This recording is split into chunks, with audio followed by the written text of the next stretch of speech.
Well, history against Chesterfield in their match against Walsall this evening. Only 4 teams progressed to the playoff final after losing by first leg by 2 goals at home.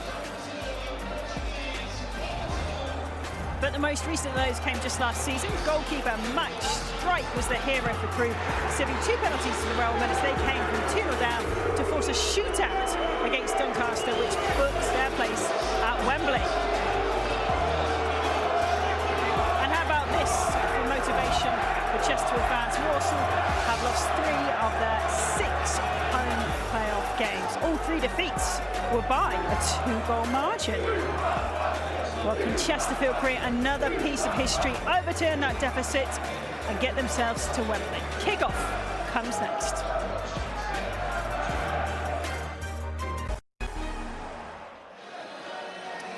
Well, Nathan, this place is bouncing already tonight. What's it like when the Walsall home support get behind you? Oh, it's massive. Honestly, when this place gets rocking, it gets rocking. It's a great atmosphere to play in front of. And I think if Walsall start on the front foot, then it could be a really, really lively affair. And even if not, we know how Walsall like to play. They like to soak up the pressure, as Curtis said before, and take up the break. So either way, I think it should be bouncing. It should be good.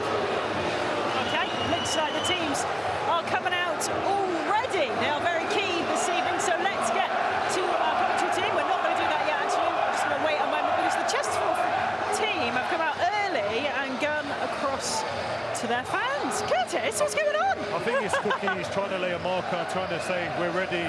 We're not going to wait for Sky Sports. We're going to go. So I think that's what he's done. He's told them to get out there I think he just wants to get his crowd going. If he can get their crowd going, he believes they can get behind the boys maybe earlier. They can maybe get that quick start. So I think that's what he's done. He's out there. All his staff are out there. The referee doesn't know what's happening either. I think the referee wants them back in, to be honest. Yeah, the referee's calling them back in because officially you do have to do it. It's not just Sky Sports, by the way.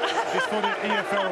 They have to do the walk. So, yeah, luckily they're going back in. But, yeah, I think that's just Cookie trying to get the fans up, trying to get the fans excited and trying to get a little bit of atmosphere swinging their way.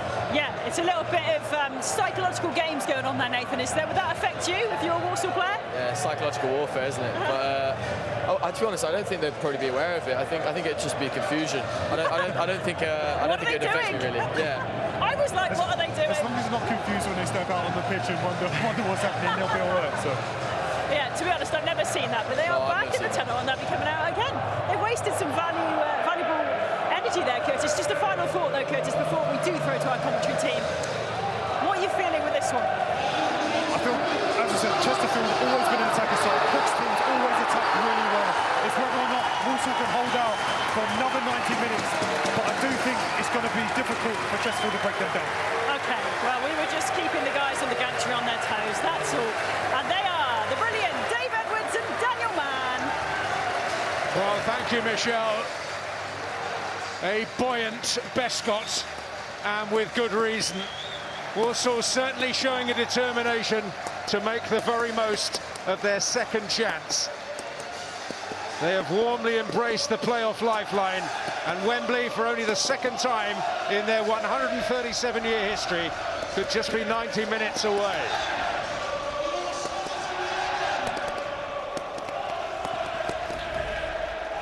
Well, given the circumstances, no great surprise that Matt Sadler names an unchanged Walsall side. Alfie Chang timed his first senior goal very well. That came in the first leg, along with Taylor Allen's coolly taken penalty. Left wing back Liam Gordon turned 26 yesterday, no doubt hoping for a double celebration. In contrast, Paul Cook makes a trio of attacking changes, with the big news surrounding Armando Dobra. The Spyrites Player of the Year is ready to start tonight after being restricted to a cameo role in the first leg. He has sufficiently recovered from his groin injury. Will Grigg is benched at the ground where he scored so many in Walsall colours. Bim Peppel steps in for him, while old hand Ollie Banks returns to the lineup, 10 years on from his last EFL playoff appearance for Chesterfield.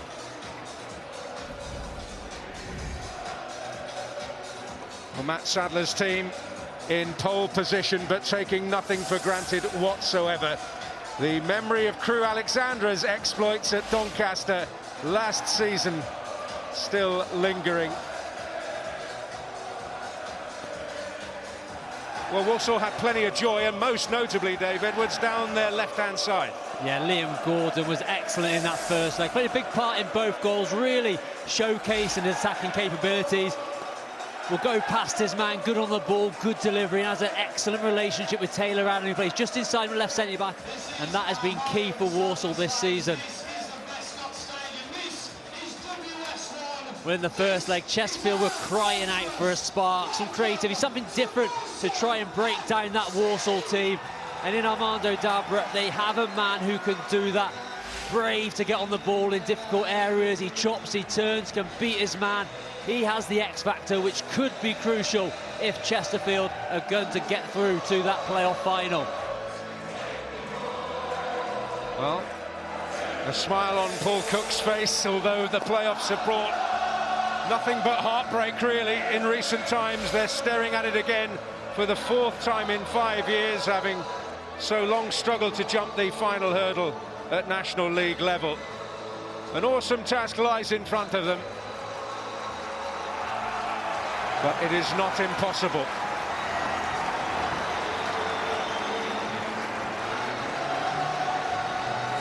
So 2-0 is Walsall's advantage.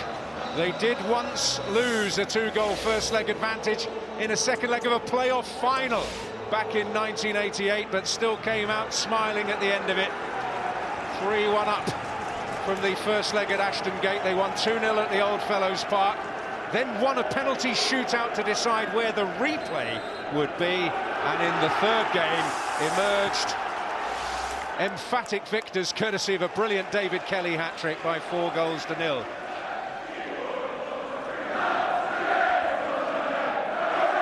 There is some historical precedent for what Chesterfield are embarking on here.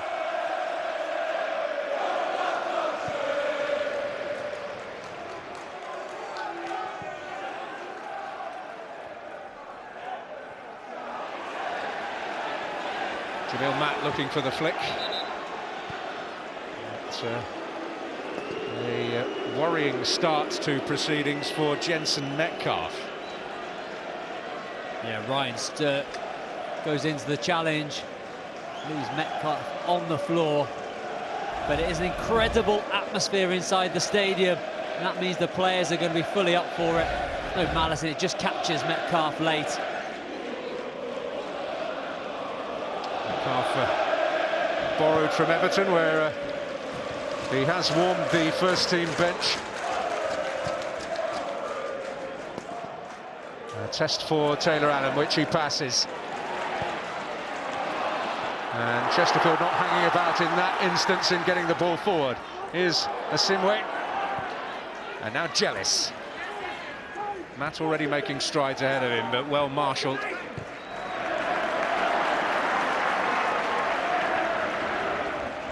Here is Allen, seeking out George Hall, a player of pace and potential. Suggestions that it might have bounced up onto an arm. The referee happy that there was nothing wrong. Stirk again. Now Hall.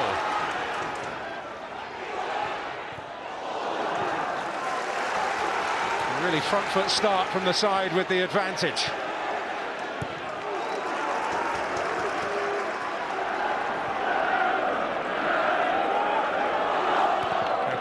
Coming under pressure from Peppel. It was really interesting to see how Walsall would approach these opening minutes of the game. They had the lead, will they sit back? And it doesn't look like it. Well, Jellis certainly isn't sitting back here. A chance on. He had nothing in the way of support. All angles covered by Ryan Boot.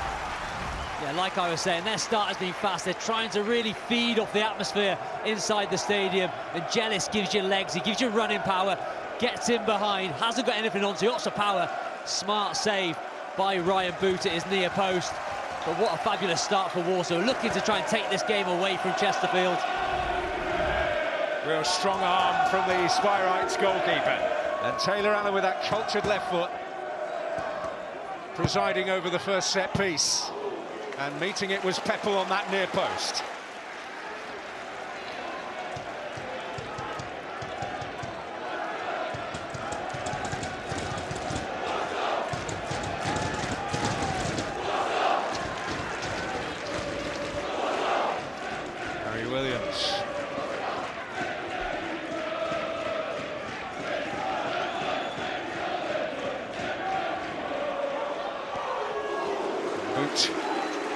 Able to gratefully grab it.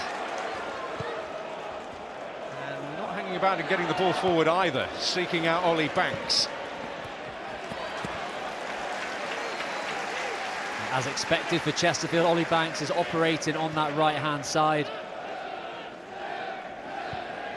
On the right-hand side of that midfield. Try to maybe offer a little bit more protection to Liam Mandeville, who had a lot of problems in that first game. Naylor breaking from midfield there. And shackled well by Williams. This is a position Ollie Banks has occupied in a number of games recently. You normally would associate him with being a central player. They're looking at Spring Hall. Up against Mandeville. Jealous arriving. Jealous seeking Matt with the knockback. Well, they want to put this tie to bed, don't they? Absolutely, they want to take any nerves that may be right out of this stadium. They've done it by being on the front foot. What Hall gives you is lots of pace in behind. That's something they've missed when he's not been in the team. He breaks that defensive offside trap. Good ball into the box. Jealous just trying to get it back to any oncoming strikers.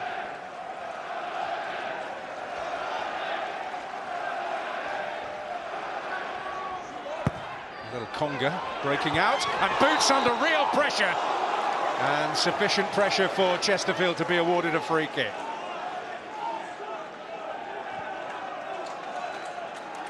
Ryan Boot did really well initially when he had a long throw underneath his bar to catch. This one he came under a little more pressure from Jamil Matt. He does clean him out. It is a foul, just putting some early pressure on this Chesterfield rear guard.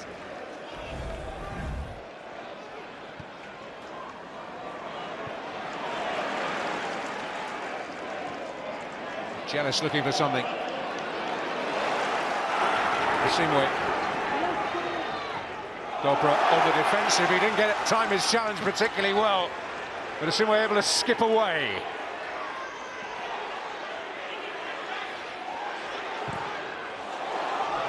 And just beyond Hall, but it's yet another corner. Yeah, Simwe's another player for Walsall who's come into the team and made a real difference in the absence of Conor Barrett. He loves to drive at the opposition fullbacks. He can go both ways. He was happy to come on his left foot. This time he gets back to the byline, takes a deflection. Could have gone anywhere. More impressive stuff from Walsall. Borrowed from Charlton, who've had plenty of reason to celebrate this week already. And this a situation of real potential for Walsall, as they've demonstrated often enough this season. Peppel away. Indeed, they had success in the home fixture back in February from the set-piece route, which incidentally is their last home victory. Yeah, it hasn't been a great run of form for Matt Sadler's men at home. After what was impressive first half to the season, haven't won in 6 games. That last win coming against Chesterfield. But they have Chesterfield's number so far this year, and they're coming into a little bit of good form now, Walsall. They're winning their last 2 games, not conceding a goal. That's more like the Walsall saw at the start of the year.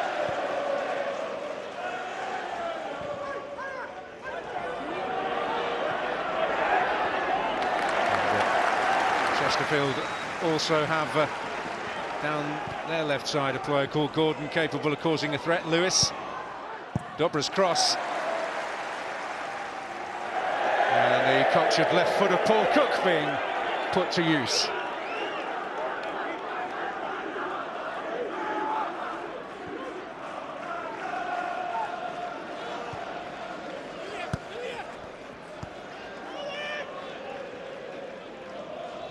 There's Ash Palmer.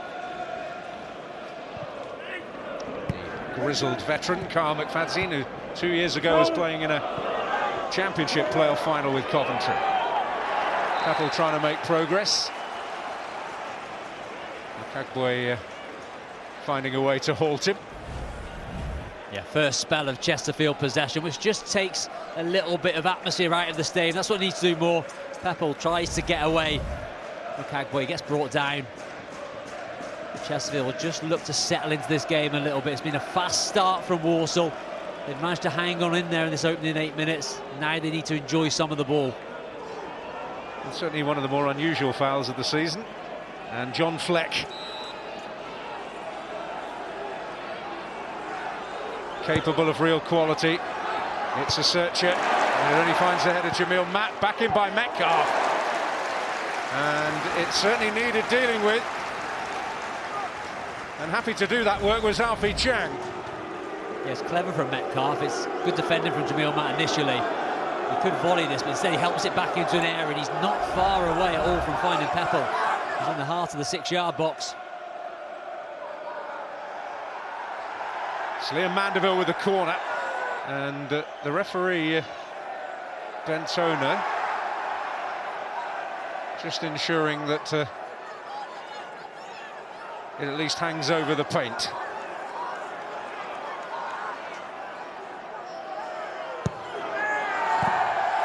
Taking the low road, and not a profitable one.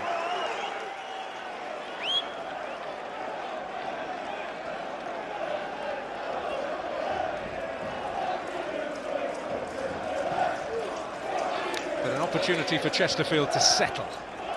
Dobra. That's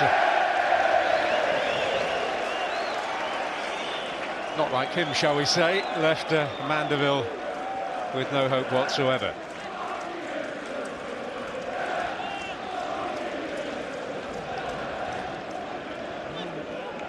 It's already lively in the Chesterfield technical area.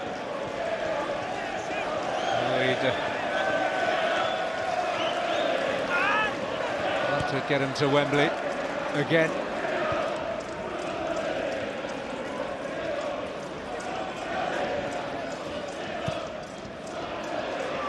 Jealous slipped offside.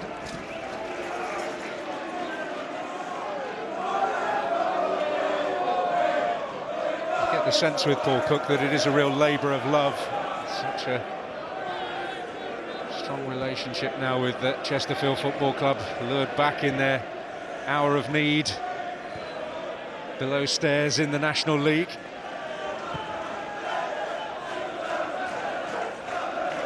Not that long ago that he was hoping to plot a course to the Championship with them, missing out in the playoffs against a Jermaine Beckford-inspired Preston North End 10 years ago.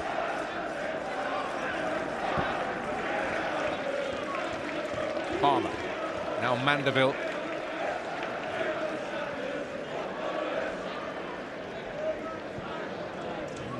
Now we're more possibly settling into the pattern we anticipated a little bit more, David. Absolutely, it's been frantic, hasn't it, up until this point.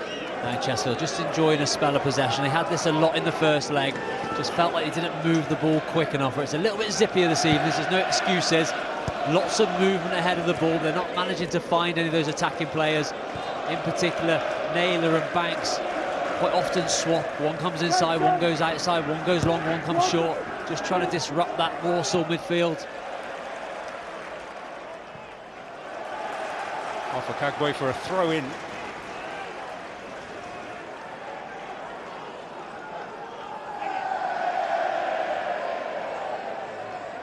Strong links with Stoke City here. He's another one that they acquired from the Potteries.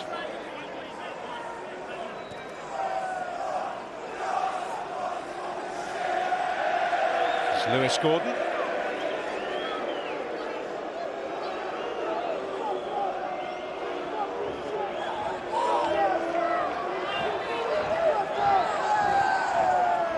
Trying to make himself available. McFadzean now to Palmer with a loose touch. And look how ready George Hall was to pounce.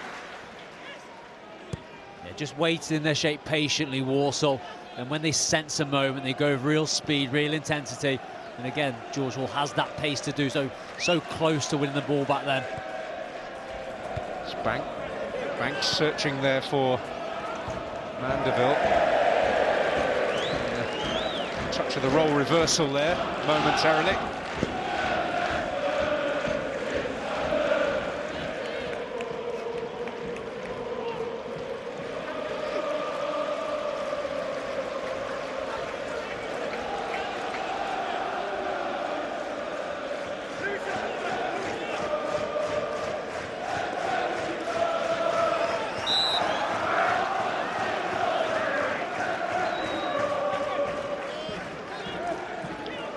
Phillips taking the kick. Well, back to knocking it back. Well, Palmer to do the honours.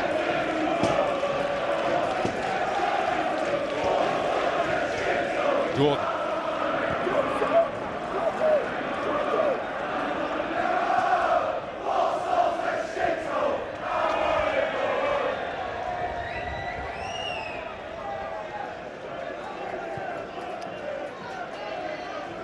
There's Lewis Gordon, and going to ground was Dobra off the ball. And it will be a Chesterfield free kick. He's not managed to get in the game yet. Dobra, a lot of expectation for him to make something happen. At the moment, he's been well marshalled. See Alfie Chang, they're always keeping an eye on him, making sure the relationship between him and Asimwe and possibly Kagbo is always somebody watching him. Mandeville. Lewis Gordon. That's a decent looking cross. Naylor always stretching a touch, but Mandeville can retrieve it now. Ollie Banks.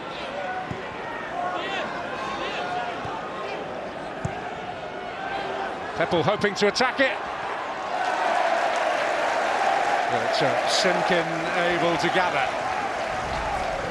Yeah, it's a lot better from Chesterfield. Moving the ball around a lot more crisply, but they're not turning down that opportunity to get the ball into the box. It's helped into a really good area. Peppel gets up nice and early. Does the right thing by directing it downwards, but just gets into the ground too quickly. Makes it easier for Simkin.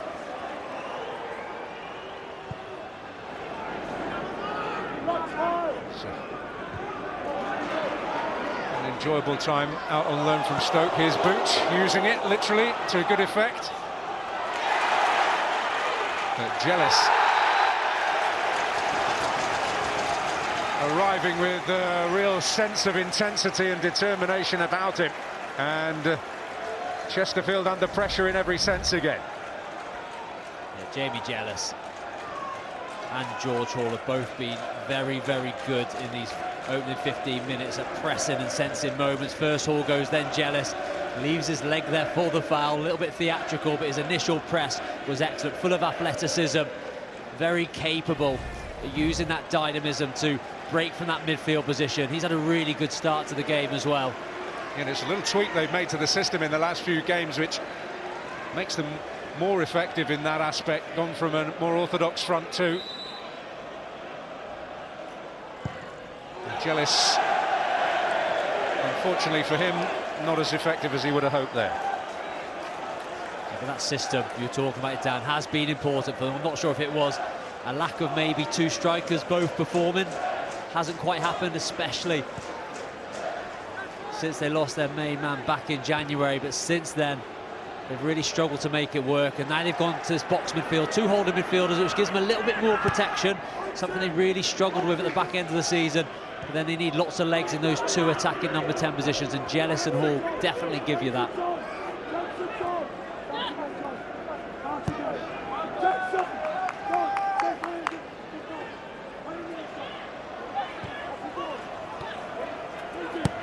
Also full of intensity. Chesterfield more about calm craftsmanship.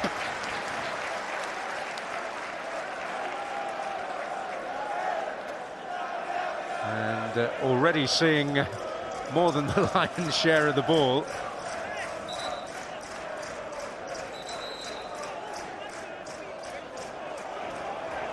And I think to say they've been dominating possession would be far from adequate a description of that. Yeah, it's strange because the atmosphere doesn't quite feel like it's been that dominant, but it's important they've done it because Walsall were far too much for them in those opening 5-10 minutes, whereas now they just got a foothold in it, and that's going to take away a little bit of the intensity that's coming from these home fans, which has really been buoyant and egging on their Walsall team. That's what Chesterfield do well, and they don't need to really chase this first goal too early. Of course they want to get it and get back into the game. If they go in at half-time at 0-0, they're still very much in this game.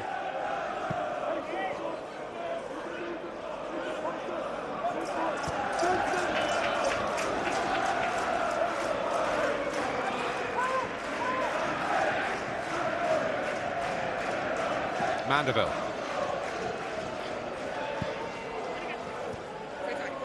relatively recently gone into the right-back business, had his first run last season. Peppel tangling there, and shall we say, incurring Okagwe's displeasure. Seeking a little bit more direct. We've seen this a little bit from Chesterfield as well. Peppel couldn't quite get on the end of that. We have noticed there is moments in this game where they have been a little bit more direct. They do keep it around the back, we know that, but rather when they were being a little bit slower in the first game, the first leg, there's definitely more intention of trying to get in behind, try and get Walsall turns.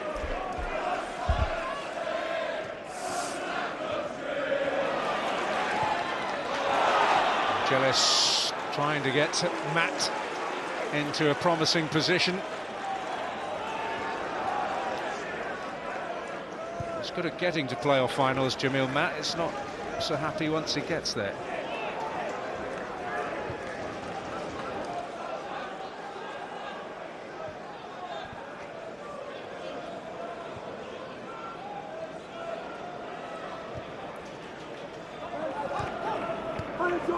Dobrin fed by Fleck.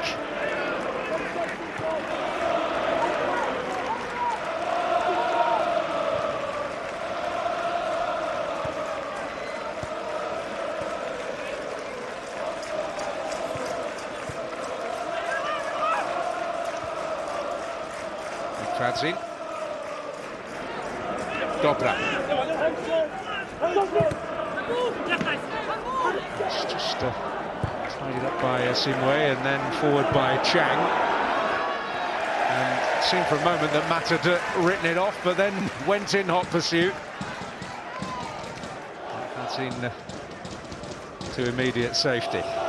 Could sense him, couldn't he? I think Carl McFadzean just sensed Jamil Matt putting a little bit of pressure on, didn't want to take any chances.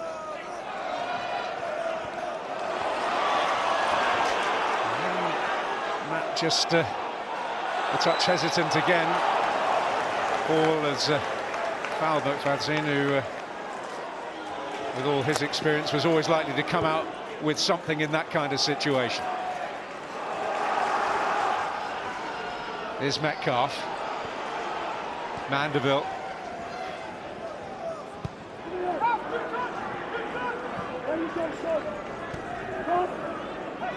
Fleck is showing for it, here he is.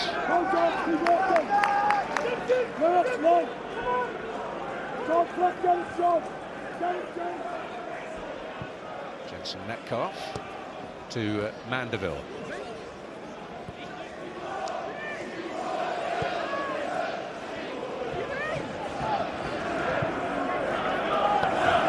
Gordon. Metcalf bringing Mandeville into it. Metcalf again.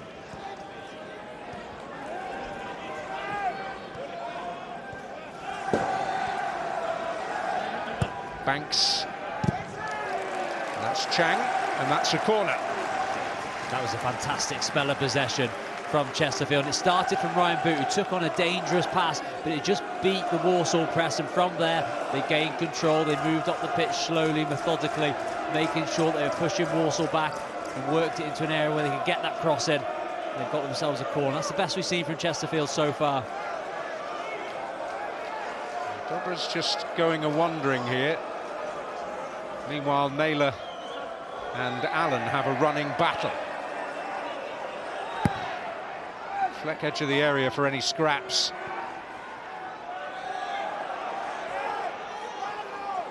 Still alive, Mandeville able to play it in. Banks. That's neatly done by Mandeville.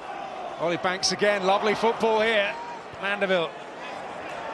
Banks. And Sturck winning the challenge, but it doesn't halt Chesterfield's momentum. Mandeville, but Sturck sticking to the task admirably, to great acclaim from the home supporters. Yeah, we didn't see much of this type of Chesterfield in that first leg.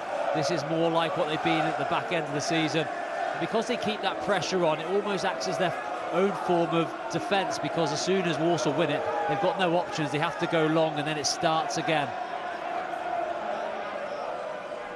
Fancying one to watch. Matt appears to have just bounced off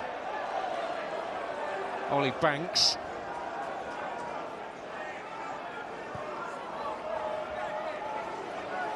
Who seems somewhat perplexed by what went on. Ah, there we go. Well, that's what went on. Clever block. And a future in acting, perhaps. Acting as the aggrieved party.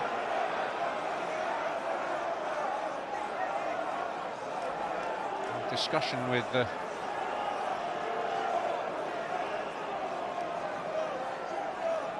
his fellow official there, Ben Toner, determined to have eyes on everything.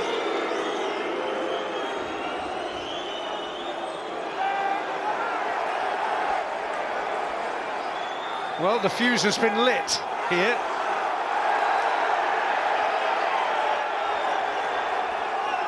And Ollie Banks is wound up. Yeah, he's not happy about something that Jamil Matt's done. Really frustrated. He feels that something hasn't gone his way.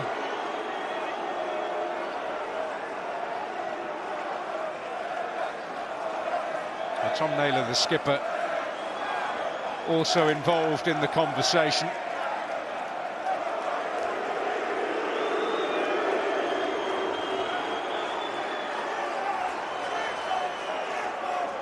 You know it.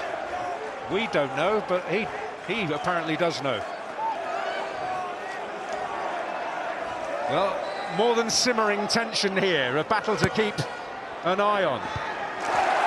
In the meantime, it's won well by Williams. And now Sturck, as Walsall look for a way out, which is difficult. Boot has to make this.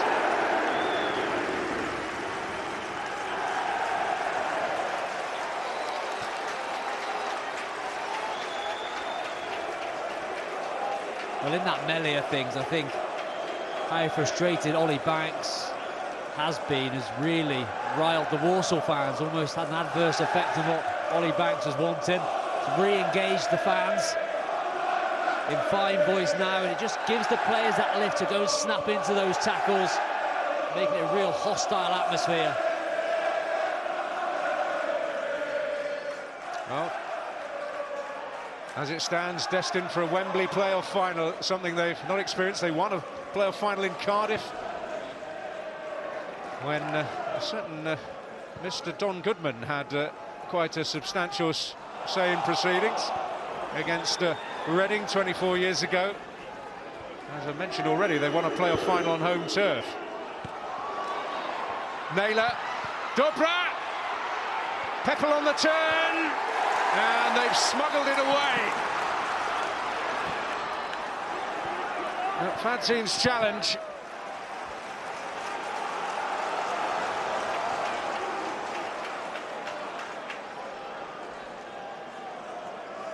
Well, the first real moment of high anxiety for Walsall. Just seemed to drop perfectly, didn't it, to Dobra? Didn't quite get the contact he wanted. Cannons against the Walsall defender. Walsall managed to gratefully clear their lines. Banks are now the pantomime villain.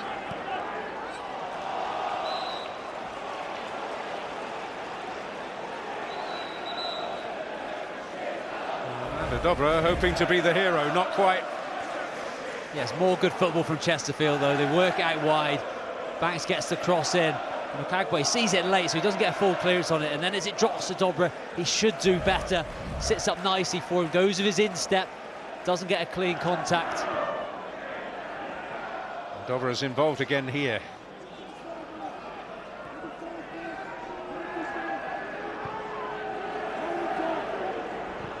12 goals in all competitions this season for Chesterfield. These two sides banging in the goals with real frequency throughout the season.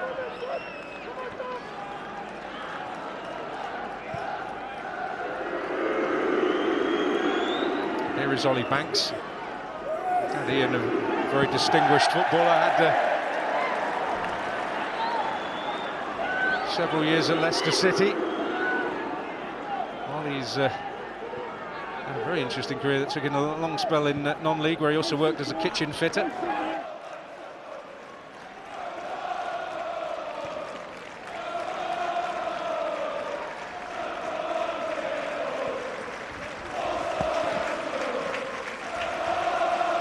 Dobra.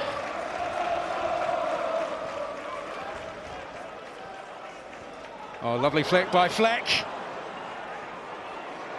And Dobra will take aim. And Simkin right behind it.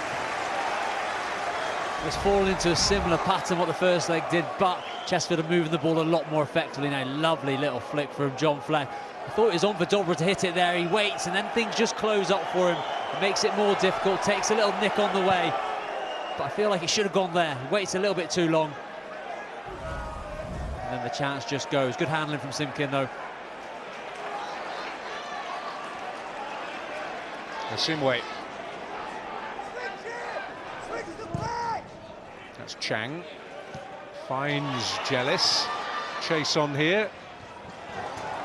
Simway getting to it first.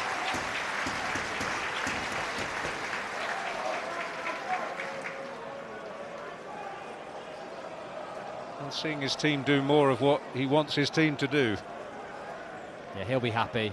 Weathered that early storm. Now they're in control of the game. Like we said earlier, don't need to go chasing this goal. Obviously they want to get it, but it's more important that they stay in the game. Walsall get that first goal, then it is near impossible then to come back. So try and build their way into it, wait for that moment. But they are moving the ball a lot quicker, a lot more effective than they did against Walsall in that first leg, because Walsall are happy in this sort of shape. They're happy to drop down, drop deep, make it difficult in the middle. But then it's up to Chesterfield to really try and dictate how quickly they can move them around, and that's been better tonight.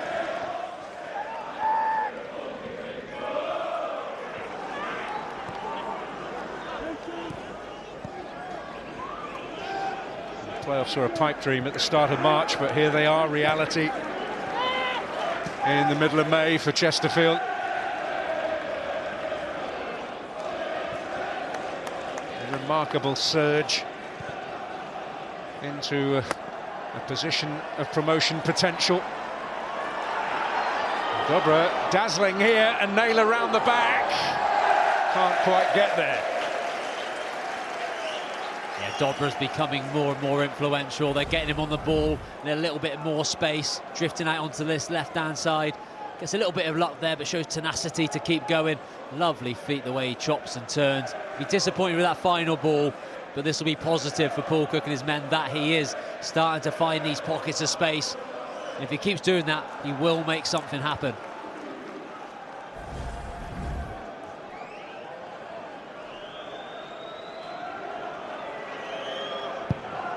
Well, the unhappiness with what Chesterfield would see as a leisurely approach from Walsall goalkeeper Tommy Simkin being brought up with the officials again. Yeah, they did push it to the limit in that first leg. Walsall with clever bits of time wasting, trying to take the sting out of the game. Something that really frustrated Paul Cook and his coaching staff. Carl McFadzean also had a word or two to say about it in the post-match media. He was frank, wasn't he? Very. Nothing wrong with that.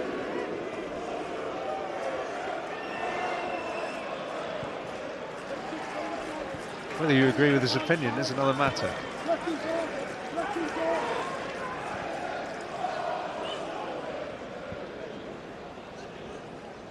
Be picked up here by Palmer.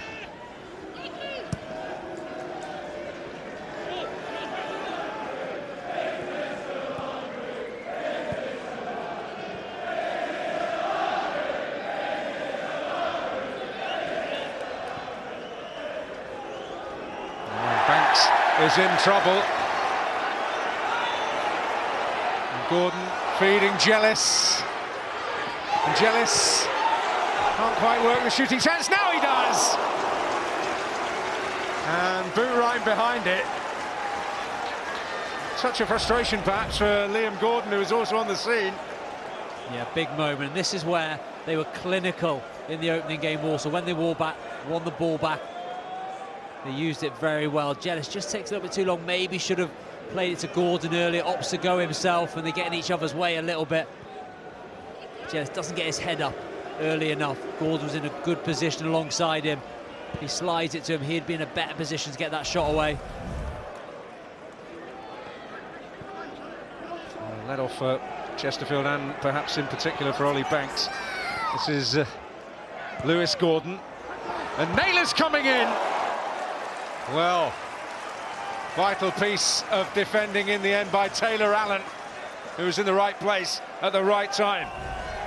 This is what Tom Naylor is brilliant at, arriving from midfield, timing his runs on the blind side of defenders. Excellent movement. And as it comes to him, tries to guide it back across the goal, back towards that far post, and inadvertently comes off the side of Taylor Allen's face. And he's happy to see it go wide. Well, a little bit of luck, but he was where he needed to be. Dobra. And everyone else on a different wavelength.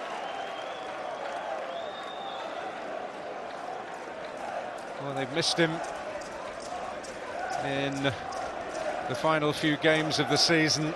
Terrific talent honed in the Ipswich Academy.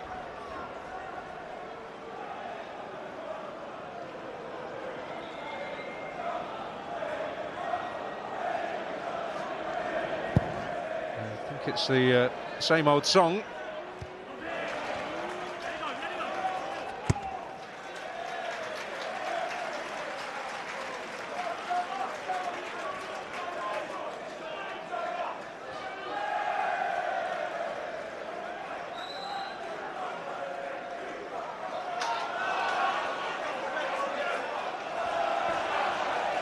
A yellow card for Asimwe for taking his time.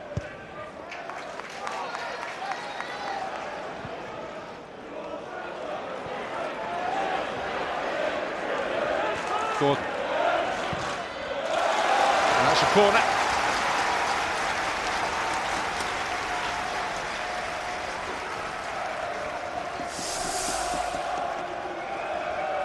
Confirmation of the card for a player who has been called up by Uganda in his time. Still very early days in his career.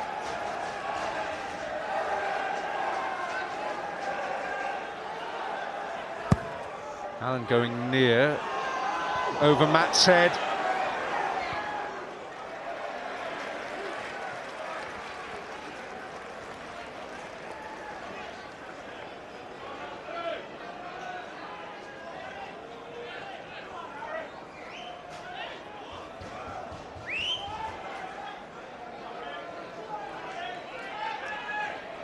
So Williams to take the throw.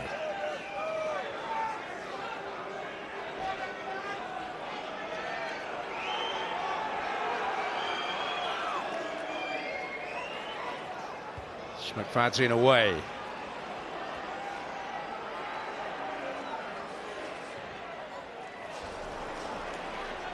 Ball up against Mandeville. That doesn't come out the winner, not quite. Quickly forward by Metcalf. There's Chang. Taken him well by Hall. That's lovely stuff. This is Stirk. Jealous waits. McFadden away. At least momentarily. Chang, though, robbed. And Chesterfield hoping to get on the move. Peppel hoping to win the race.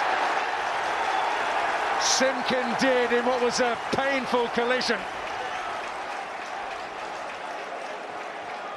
Plenty of determination on show from both, and it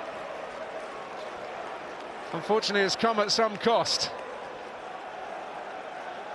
Yeah, both players fully committed. Excellent starting position from Simkin. Alfie Chang just loses the ball. It's a clever pass from Metcalf. See Peppel, he's battling away with Harry Williams. doesn't really get his head up till late. And as he does, he's already there, and he just stumbles into him. Can't do anything about that Peppel as he falls, but Simpkin had to be brave, and he took a real whack in the process. But that is top goalkeeping, though.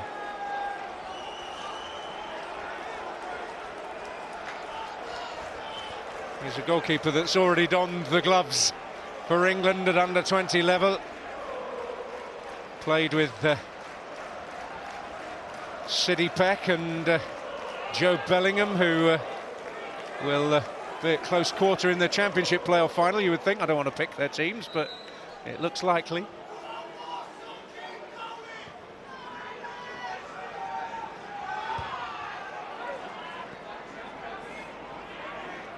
Here's Peppel, who was somewhat aggrieved that he didn't get a free kick himself after that coming together. He's robbed, and Liam Gordon can bring it away.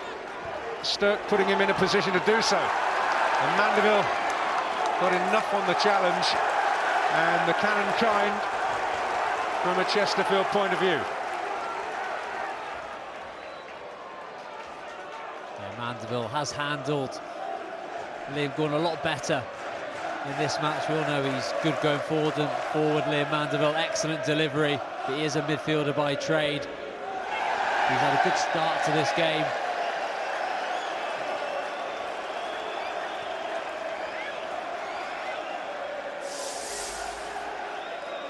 Well, they will hope to be looking on with interest tomorrow when the second leg of the other semi-final takes place. AFC Wimbledon a goal up against Notts County.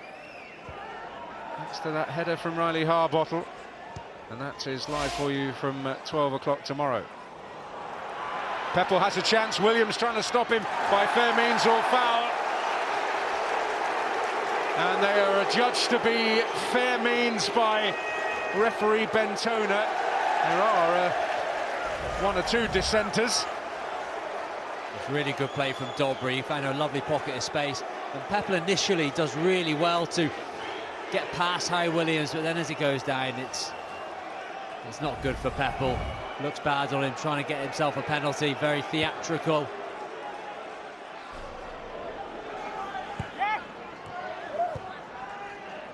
Fleck looking to sweep it forward in a position for Peppel to make use of it. I do think that is an area where Chesterfield can get some joy. If Peppel can pin himself on that central centre-back in Harry Williams, and then look to roll down the side of him. A lot of pace and power which can really get him in. Here's Peppel again.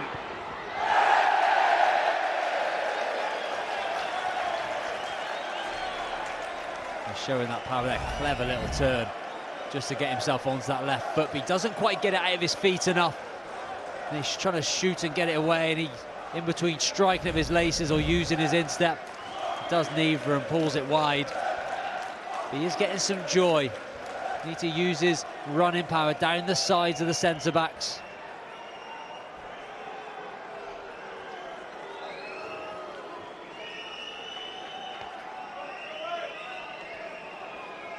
He's had a very productive season in front of goal, Peppel. He's got 16 this season, 11 of them coming in the colours of Southend United in the first half of the season.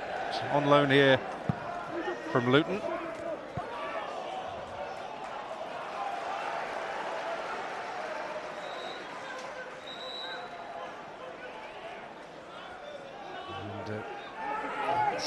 Sadly for the Hatters, of course, that is one of the prizes on offer, to be going and playing against Luton Town only 2 years ago in the Premier League next season.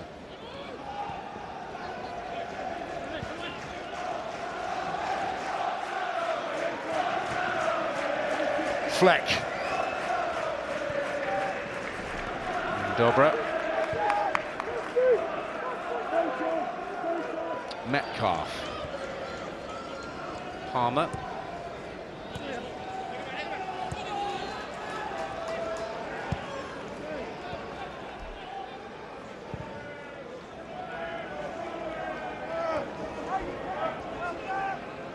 John Fleck again.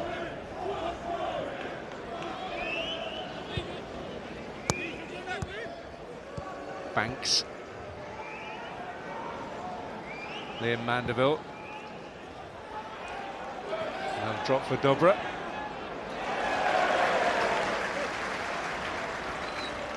It's a lot of defensive discipline and hard work throughout that Walsall midfield. Say in possession, the actors, 2 holding midfielders, then 2 attacking midfielders, but you can see they drop into a bank of 4 when they're defending, trying to cover the full width of the pitch. Potential here for Peppel. It's brilliant work initially, and he'll get another chance.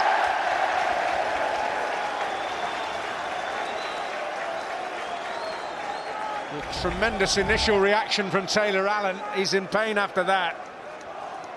Yeah, this is a big chance. Williams gets robbed. Peppel gets a little bit of luck as it spills out to him, and then just slips, loses left foot at the vital moment as he swings on it. That means the connection's poor. Easy for Simpkin. But that's a big moment for Chesterfield, and Walsall let off the hook. And the opportunities are arising. The game is turning in, well, it's turned dramatically in Chesterfield's direction compared to the opening minutes, but the scoreline has not. And we're going to have at least 3 more minutes at the end of this first half. Playoff tie still full of jeopardy. Lovely take by Ollie Banks. This is Metcalf.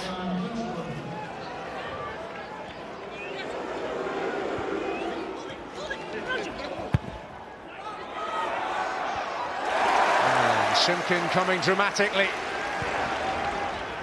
and decisively. Dobra. Fads in, now Metcalf. Neatly done for Banks.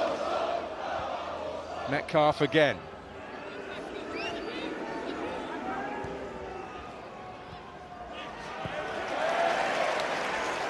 Naylor with the layoff there.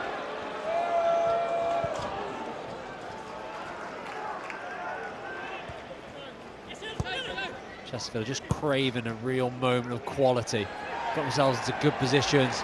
They're just lacking on that final action, whether it's the pass or the finish, that clinical nature that they need to get themselves back into this game. But a lot of their performance has been very good. The most important thing they need is that final little bit of quality, which has eluded them so far.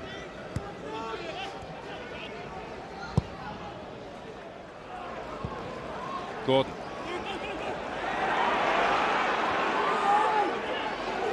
Dobra. Banks. Now Metcalf. That just sold John Fleck a fraction short. Matt able to get a foot in. It certainly appeared to brush his foot.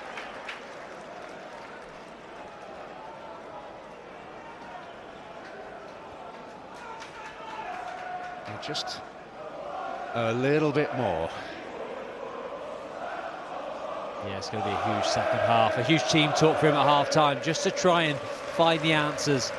Because Walsall and Matt Sadd will be delighted at half-time because they've navigated their way through this opening 45 minutes, which was always going to be so important for them. In their moments, I mean, they had one very decent situation amidst the Chesterfield pressure for Jamie Jellis, who's on the ball here and has got them up the pitch, although Matt has committed a foul.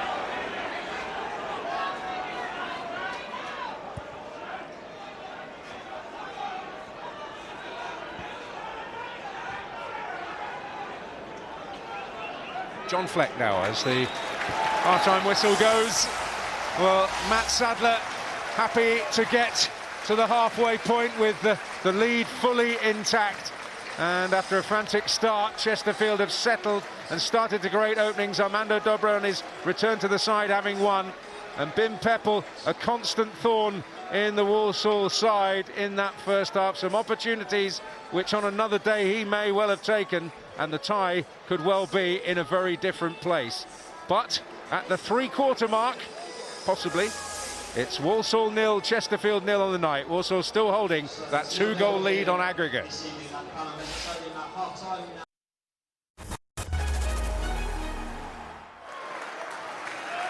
Team's coming out for the second half. Nathan is a striker. I'm sure it's horrible when you're on the bench. Will Grigg will be fired up and ready to go, won't he?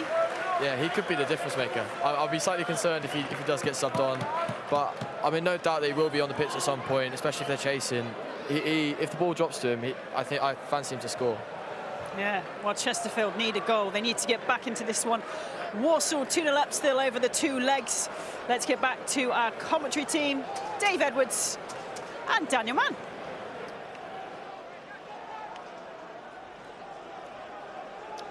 Yes, it is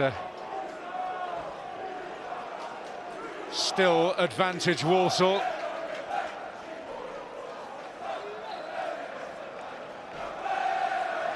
But encouragement for those who've travelled from Derbyshire.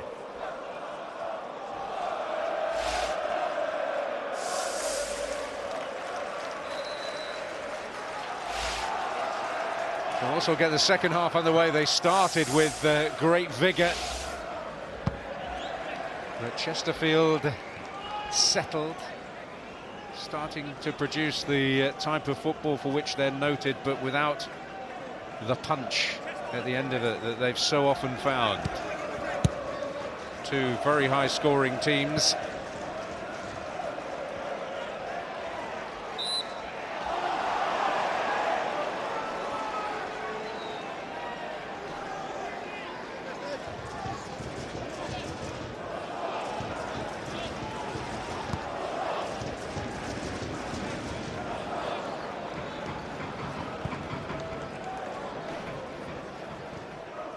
Is Mandeville.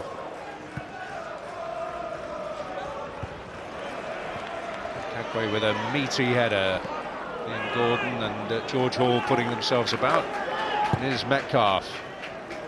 Trying to get Lewis Gordon involved here for Chesterfield. He's got Naylor up ahead of him, Dobra, Petal. Now Matt for Walsall. Asimwe.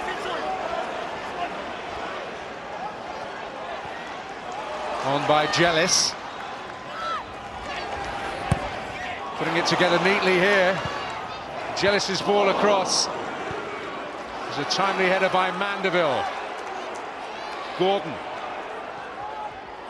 Stirk. Chang. Okagboy. Chesterfield are able to steal it back. Lovely ball by Dobra to Banks, whose first half disagreement with Jamil Matt has not been forgotten by the home supporters.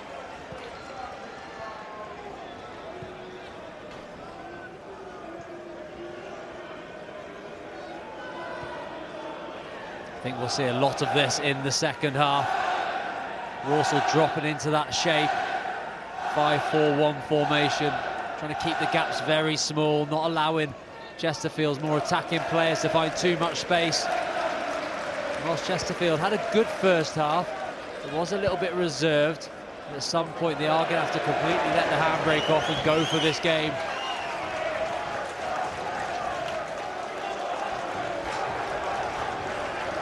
Which may afford his team opportunities to put it well and truly to bed, but there will be some concerns about their recent home performances. 1 win in 9.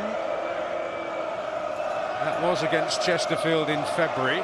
Lost 4 of their last 6. Well, Chesterfield have certainly delivered what they need to achieve tonight on numerous occasions.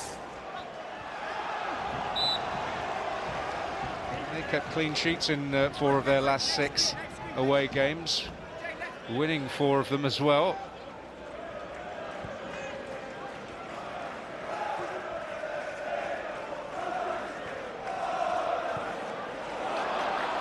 They last won on this ground by 2 goals 30 years ago. Sean Dyche and Kevin Davis are in the Chesterfield team.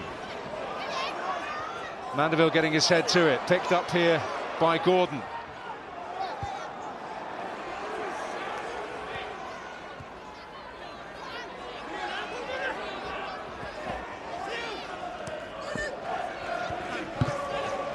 Taylor Allen. Chang. Allen's cross. Beyond every red shirt, although Jealous will try and stem the Chesterfield tide at the earliest opportunity at the cost of a free kick.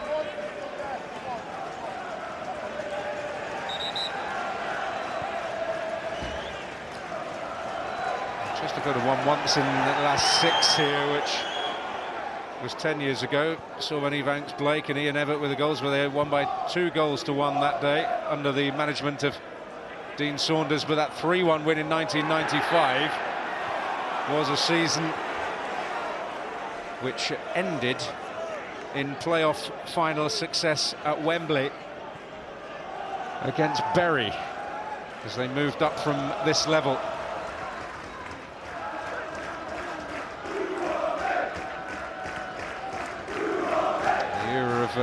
Phil Robinson and Tony Lormer, Nicky Law. As one phrase calls chaos, that's a cynical one by Metcalfe, which can only result in a yellow card. Yeah, it's more disappointment from Metcalfe. He just took a heavy touch and all of a sudden he's running back towards his own goal, and he knows that George Hall has a lot of pace. Doesn't want to take the chance of him bearing down into that Chesterfield half. Clever foul really to give away. He's going to take a booking, which puts him under a little bit of jeopardy. And he'll see that as the right decision to make. Allen and Gordon combining well, but Mandeville is certainly standing up strong to most challenges in that right-back role.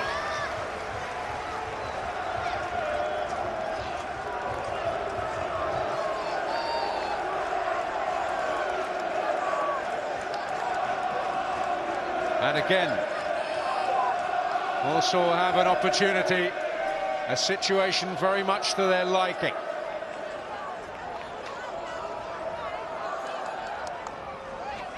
Scene of chaos, but ultimately those in red shirts disappointed as Banks got it away.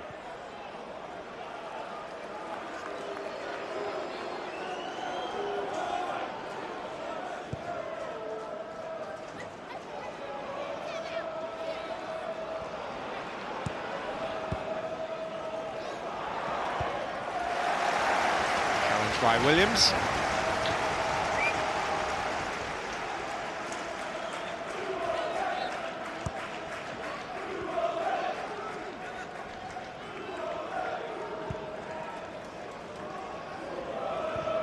Mandeville. Palmer. McFadzean.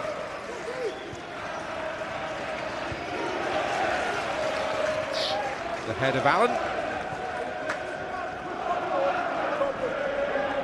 The changes from both sides will be interesting. Chesterfield looking for something different to try and create an opening, but also for Matt Sadler's Walsall team, the amount of work that his players are getting through and the way they're shuffling across the pitch, closing down angles, working from side to side, that's going to take its toll. Kagwe latching onto Peppel again. It's Metcalfe! But a flag and a whistle will frustrate those that have travelled from Derbyshire. Indeed, it's a free kick way outside the area for a moment. Paul Cook was delighted. He's on the front foot, Metcalfe. He shows good anticipation, arrives on it, but just unfortunately just catches his arm. Sees in a good position there, he jumps out and is a handball. The rest of it's brilliant though as he finds the bottom corner.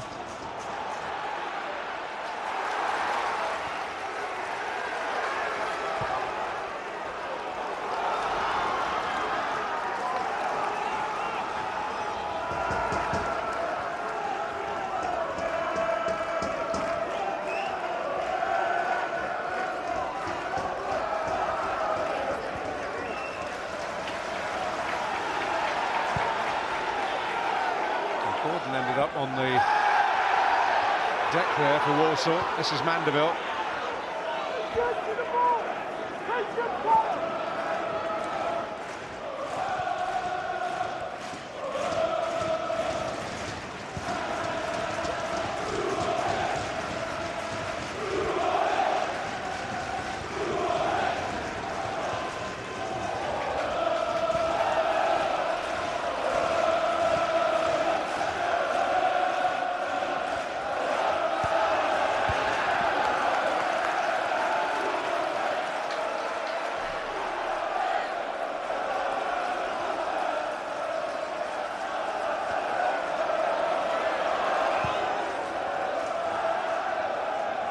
Naylor. Away by Williams.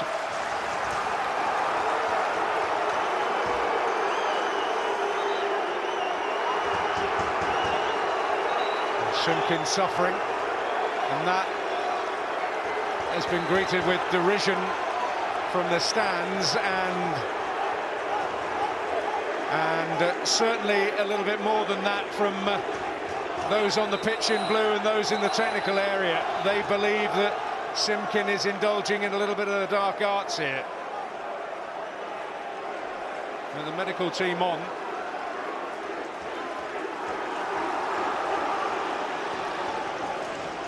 Paul Cook is not happy at all. Chesterfield players are not happy at all. They feel this was done far too much in the first 90 minutes of this tie. I feel it's continued into this one. But one thing it has done, Chesterfield just starting to get a foothold in the game, starting to get a little bit more joy in behind the Walsall defence. And then this just simmers down those attempts. It's not particularly a rule I like. When a player goes down injured and they have to go off an outfield player, it's not the same for a goalkeeper. I do feel that an outfield player should be then told to leave the pitch in his absence if you're not going to make the goalkeeper. It does feel an easy way out for a team when they're under a little bit of pressure, when you're trying to calm the atmosphere down. Well, some warm words and a kiss indeed for Bim Peppel there from Paul Cook. I don't think a kiss will be heading Tommy Simpkins' way. I don't want to imagine what will be heading Tommy Simpkins' way if they had their way at the moment.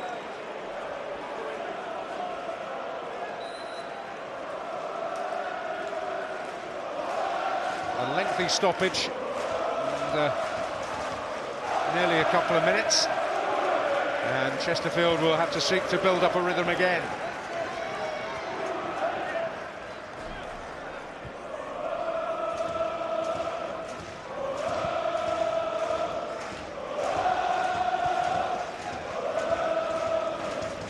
Dobra drifting, running into trouble. Jealous, that was clever, but Palmer there ahead of Hall, whose industry is impressive again, but it breaks Chesterfield's way. Yeah, more good work from Walsall though. Had their little break and their back snapping into tackles. When they sense that moment, they really do fully commit.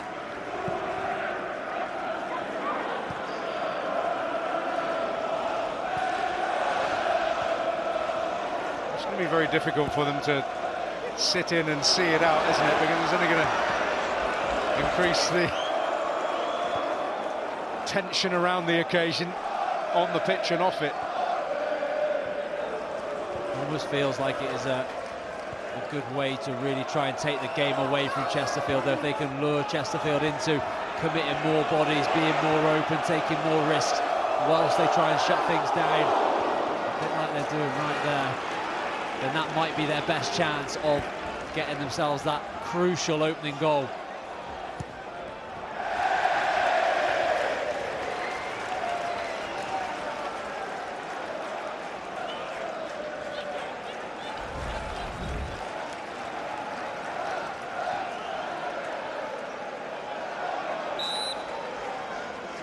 So, yeah, inadvertently, I think, hits his arm, it is out, kind of ricochets off a few body parts. The anticipation and the forward thinking is excellent, landing on that second ball. Terrific strike as well. even in the case of accidental leading to a goal, it must be ruled out.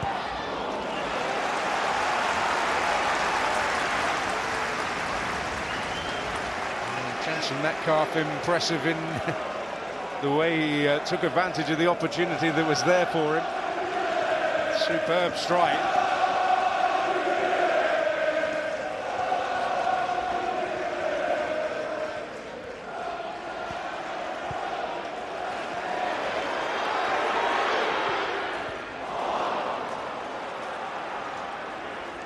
Ollie Banks in a difficult position, but he's secured a free kick.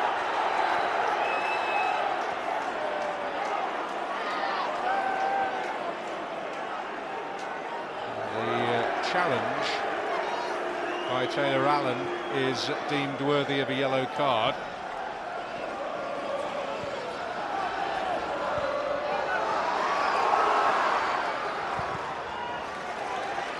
Kagwe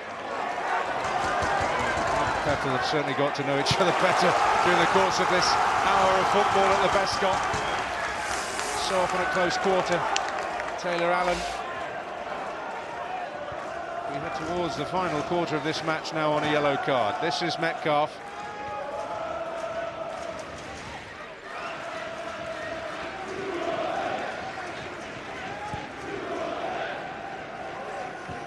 And, Walsall looking at introducing some fresh legs.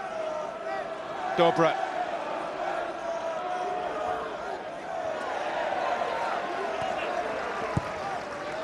Naylor to help it on.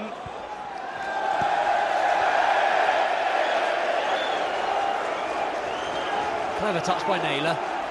Knows that he can't really do anything himself to make that goal, so he's hoping that somebody's gambling as he just tries to help it into an area. Unfortunately, too many players from a Chesterfield perspective are on their heels.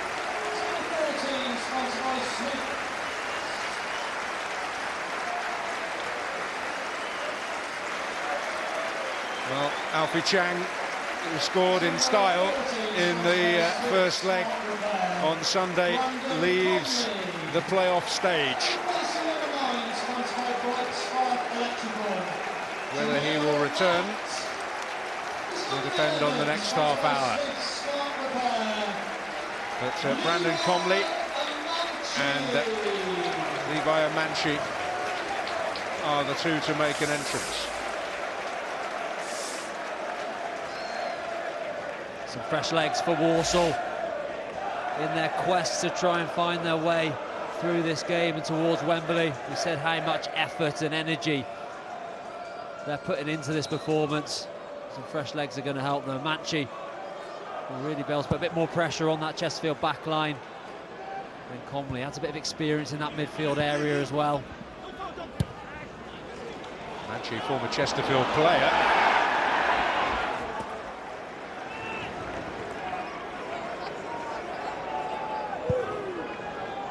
Joined them at the age of 17, a graduate of the famous Wallsend Boys Club up in the northeast. Has produced so many wonderful players.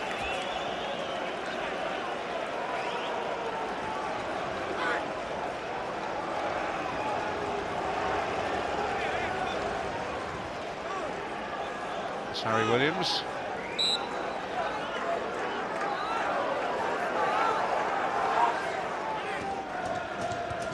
Amanchi's flick. Very coolly done by Fadzin. Lewis Gordon manipulating it well in tandem with Fleck, and here's Dobra.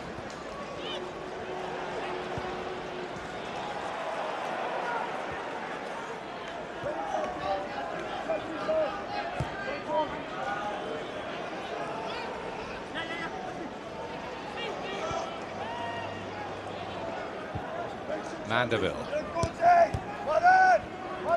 Banks.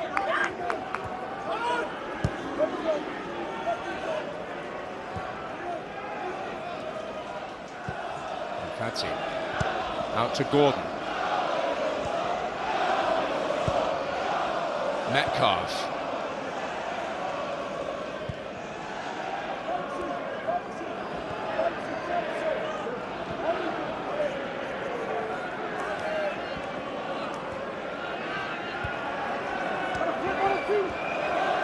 Gordon coming out to Nick Mandeville.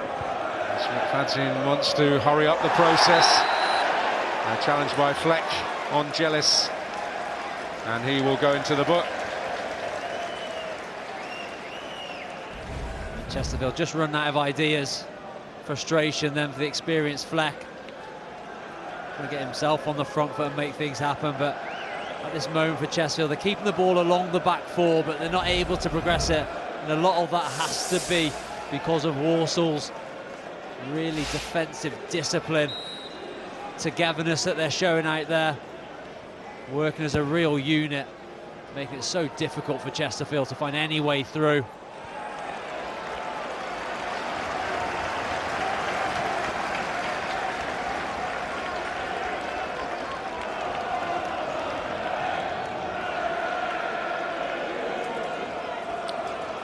So activity in the Chesterfield dugout, and a familiar face returning to the Bescot.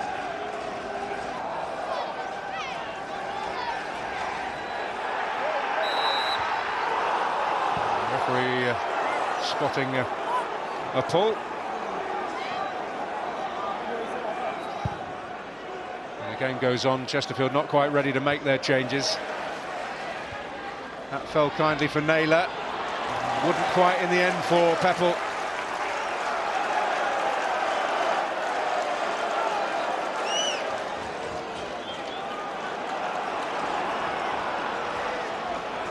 Asimwe.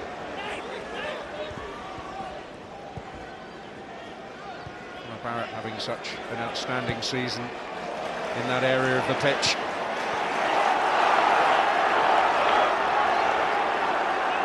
Asimwe, the able deputy. This is Gordon.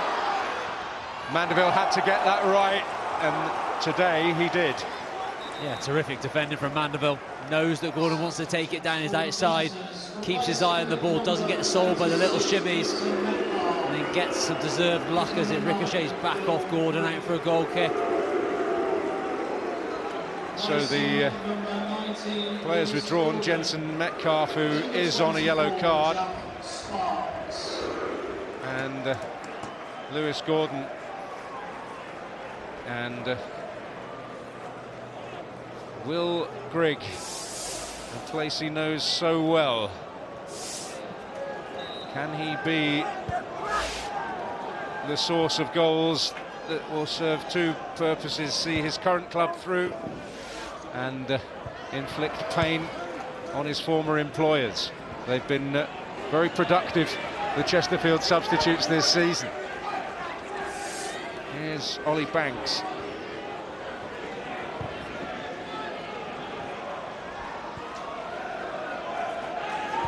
Jack Sparks only returned from a knee injury. They kept him out since March for the first leg. It's Banks' delivery, it's Naylor. It escapes the clutches of Fleck. McFadzean, here is Sparks.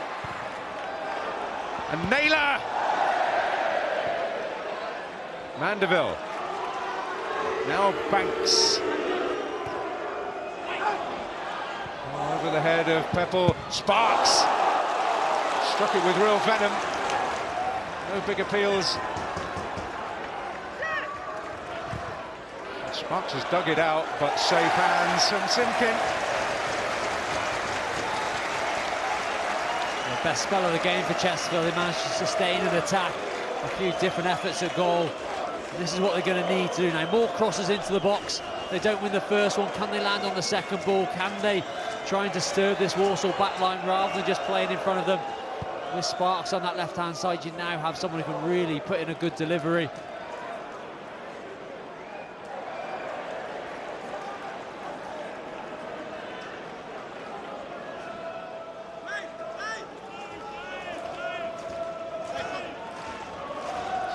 Join them on loan from Peterborough.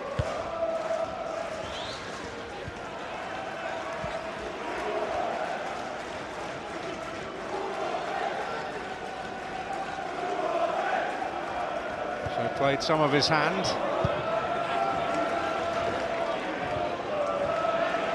Martin and Palmer all the way back to boot.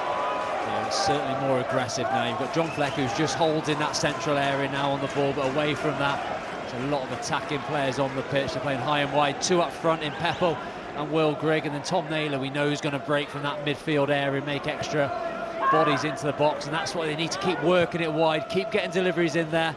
If you keep doing it, you'll get chances. Peppel trying to roll away, he's got his free kick.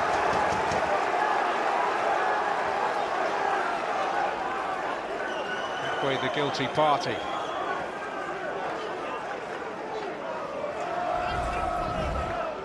Peppel's done this well all game, hasn't he? Using his body well to manoeuvre himself into the channel. Clever little roll around the corner. Attracts the tackle from Okagwe. It's a dangerous position now. Can they find that quality delivery and the run to match?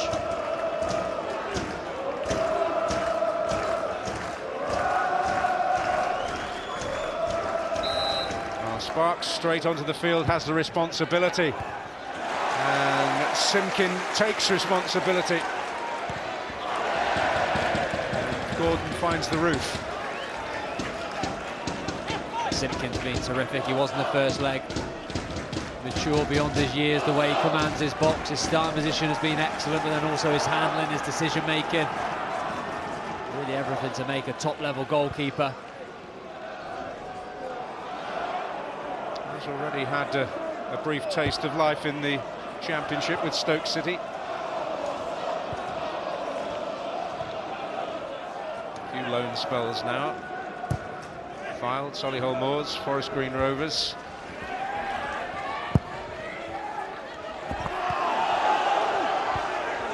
Banks gets it back from Fleck. Mandeville. Fleck again. Mandeville.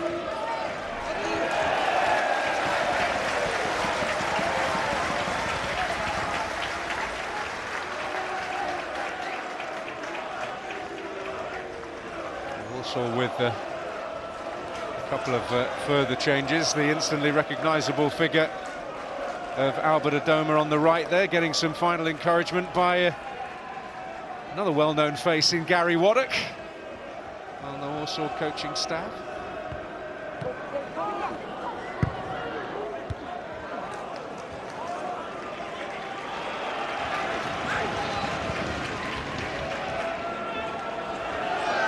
There's Mandeville.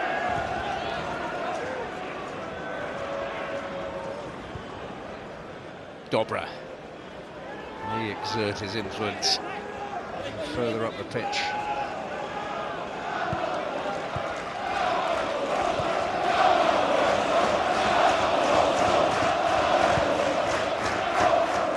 Sparks again in position to deliver. Might run for Mandeville here, but Stirk there ahead of him. Importantly so, and Hall can streak away here. George Hall tees it up, oh, and boot to the rescue, and Manchie denied. Well, that was Wembley, but for the goalkeeper. Was it a poor finish? Was it a wonderful save?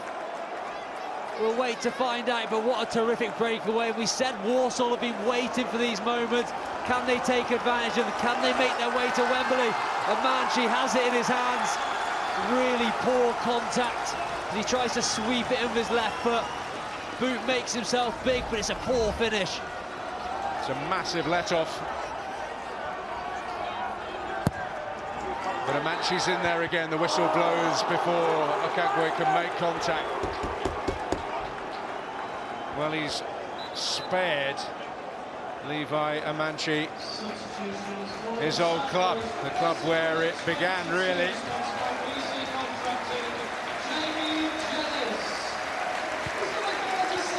Jamie Jellis is going off on the far side.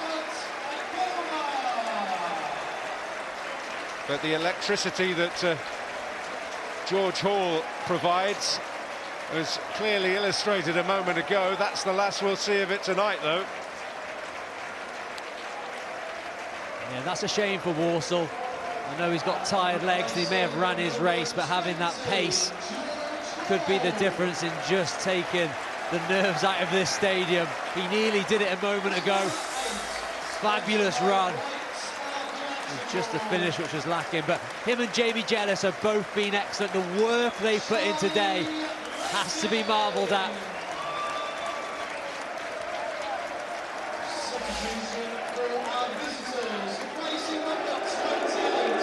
Charlie Lakin.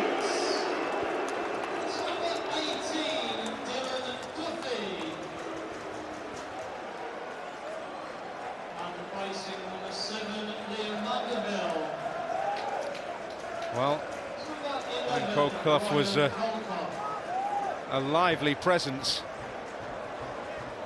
in that first game. Dylan Duffy capable of quality from the flank. Ollie Banks and Liam Mandeville are the players who've gone off.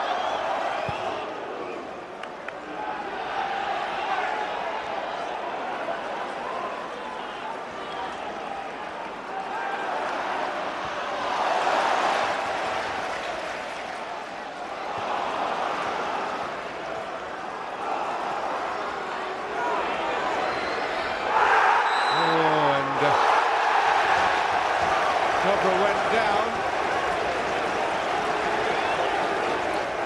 and he is going to be booked for in the syntax simulation, but the Walsall fans, you can hear what they think of it. Yeah, it's the first time Dobra in the second half's found some space to really run into as he jinks it, he jives through the bodies.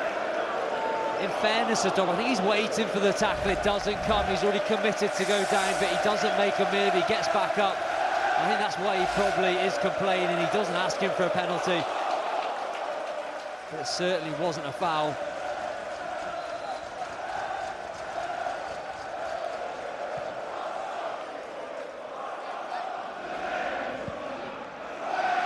Lakin's first involvement.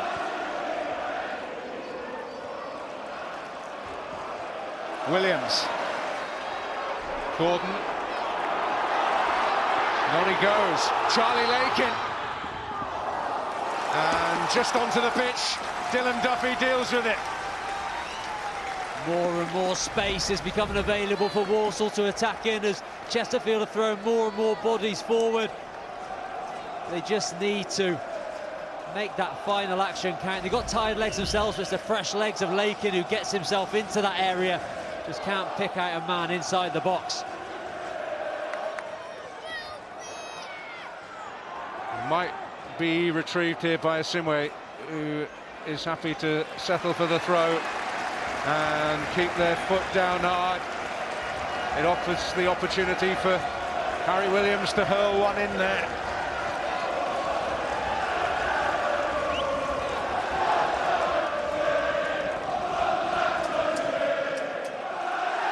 Clock ticking down on Chesterfield. The Walsall in the last few minutes in the mood themselves to put the issue beyond doubt, but there's Boot. He is looking immediately to try and get Cole Clough involved. It's Gordon though who meets it. Naylor. He's into a bit of trouble. Adoma got the better of Duffy.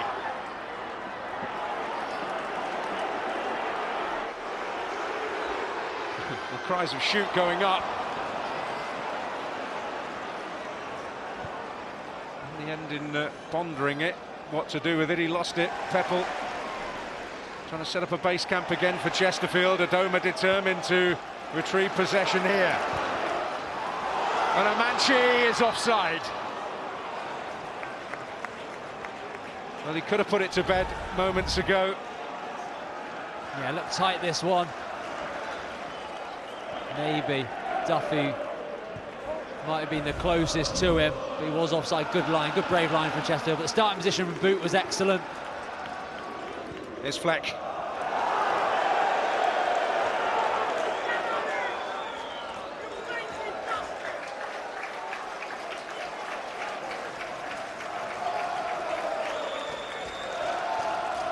Well, they keep on fighting. just need a break, just need something to come together. Paul Cook there with his long-time playing cohort in Gary Roberts.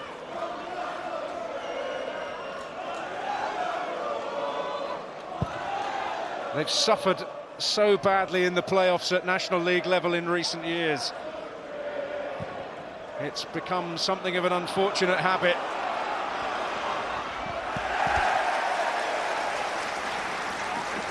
Lost on penalties to Notts County in a final they twice led at Wembley 2 years ago.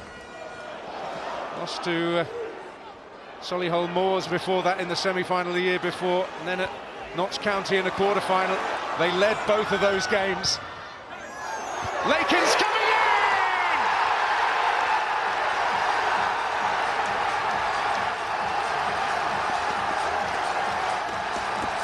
And that noise tells you Walsall are on their way to Wembley!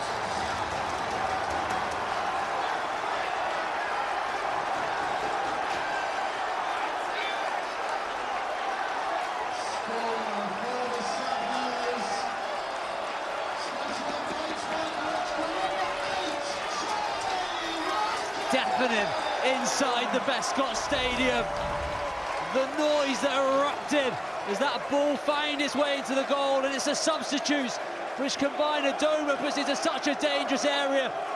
Duffy is struggling, he knows there's going to be pressure coming from behind him, and Lakin is fully committed. He throws everything at it, gets on the end of it, and what a moment for this Walsall team. Have been fabulous today in the way they've handled the pressure, and they've got their reward finally.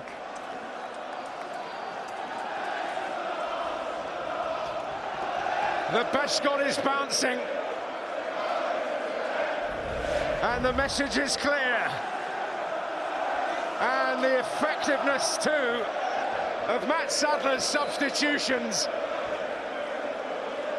Adoma's cross, Lakin's desire and fight and finish, and the semi-final surely finished, although Chesterfield bringing Michael Jacobs on, a player of considerable pedigree, for Tom Naylor to somehow claw this out.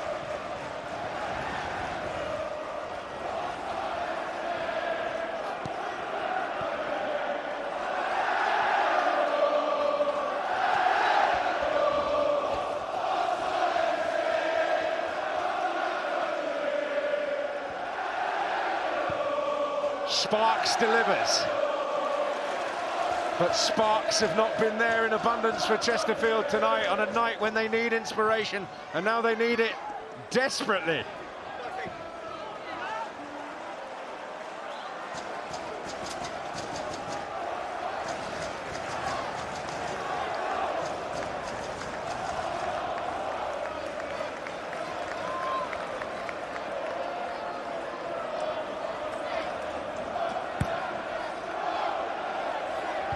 Well, McFadzean's in there. Chaos reigns, Duffy. Well, it was a vital block, I think, by Williams. Well, this sums up the tie. Chesterfield probing, trying to find a moment, but they just keep hitting red shirt after red shirt, body after body.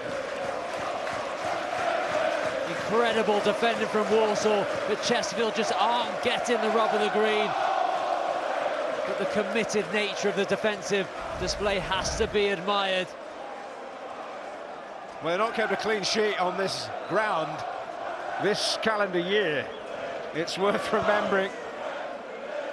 Formidable, in particular in the first half of the season. They were 15 points clear of fourth place at the top of the table.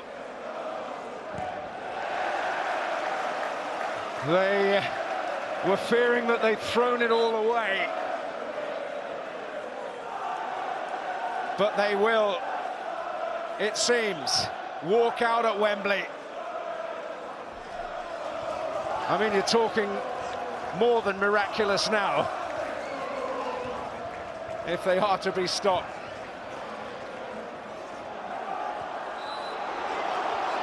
Flag up. See a game not that long ago where there were 3 goals in 7 minutes at the end of it at Old Trafford in the European competition.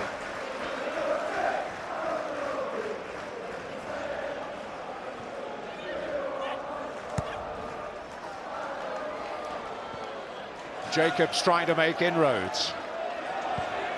And the shot from Colclough fielded comfortably by Simpkin, who, as he often has, will take his time about what follows. Just handled the occasion superbly, Walsall. Really wondering, as I was coming to the stadium tonight, how Walsall would approach the game. They've almost done it in chunks where they started fast to try and really knock a little bit of stuffing out of Chesterfield, put them on the back foot. Then they absorbed a lot of pressure, had moments on the counter, but they've never looked in trouble from a defensive standpoint. They've handled the occasion brilliantly.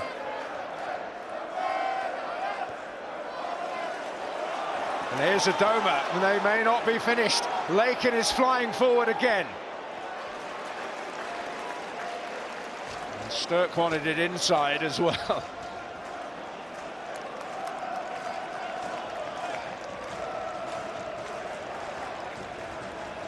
Well, he's had his moments in the playoffs as well, Albert Adoma. Ups and downs, but most notably an up with Aston Villa at Wembley 6 seasons ago. And he's played his part in the significant moment here at the Bescot Stadium tonight, a moment that will be treasured here at the Bescot Stadium for many a long year. Amanci has stayed onside. Oh, and that whistle's not far wide.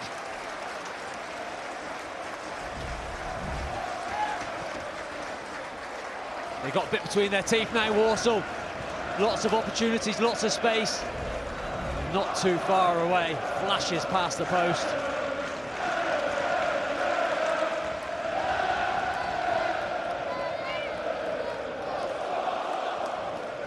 Sparks. Nightfall here for Duffy.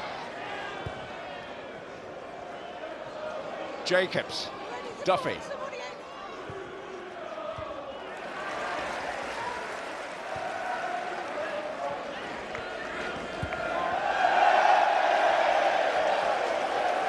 It all falls down.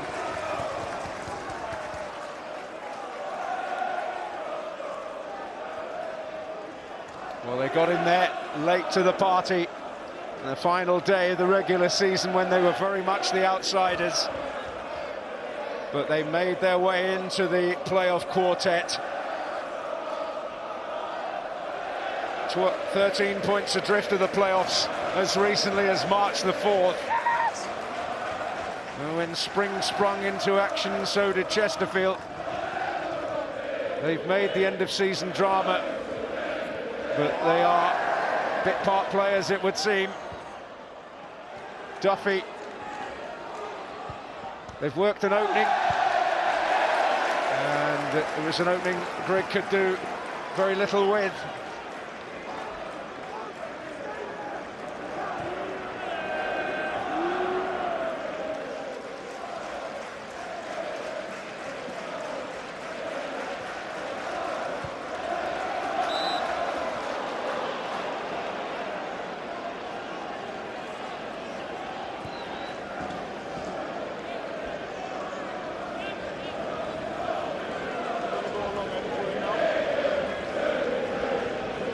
We're hearing there'll be at least 6 more minutes on top of the 90.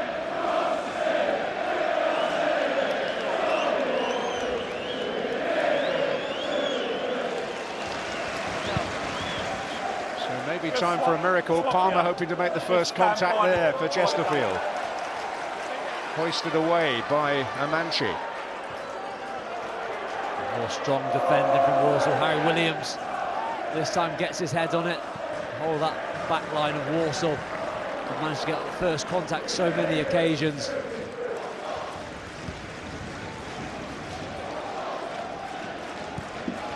Jacobs.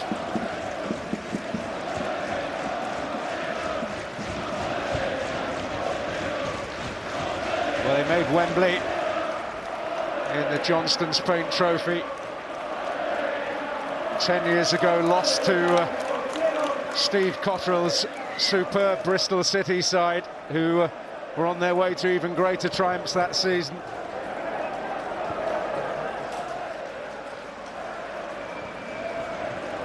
But another trip, only their second, to the high temple of English football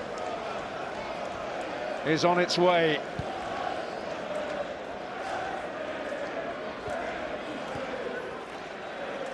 Duffy to deliver, and another set piece to negotiate for Chesterfield, for Walsall.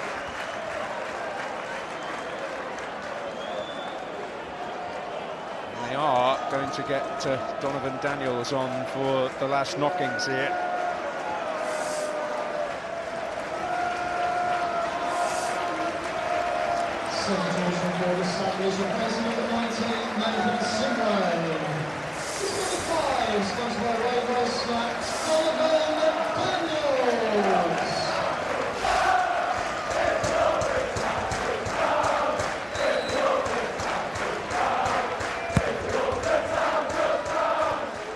Williams meeting another.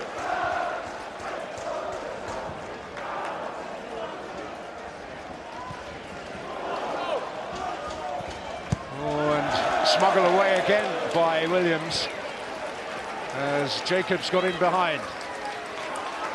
Colclough.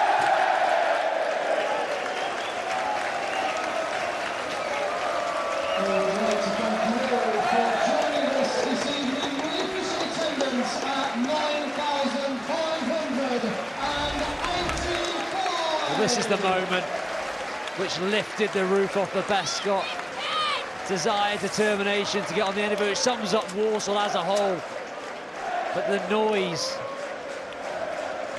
was incredible, but heartbreak for Paul Cook.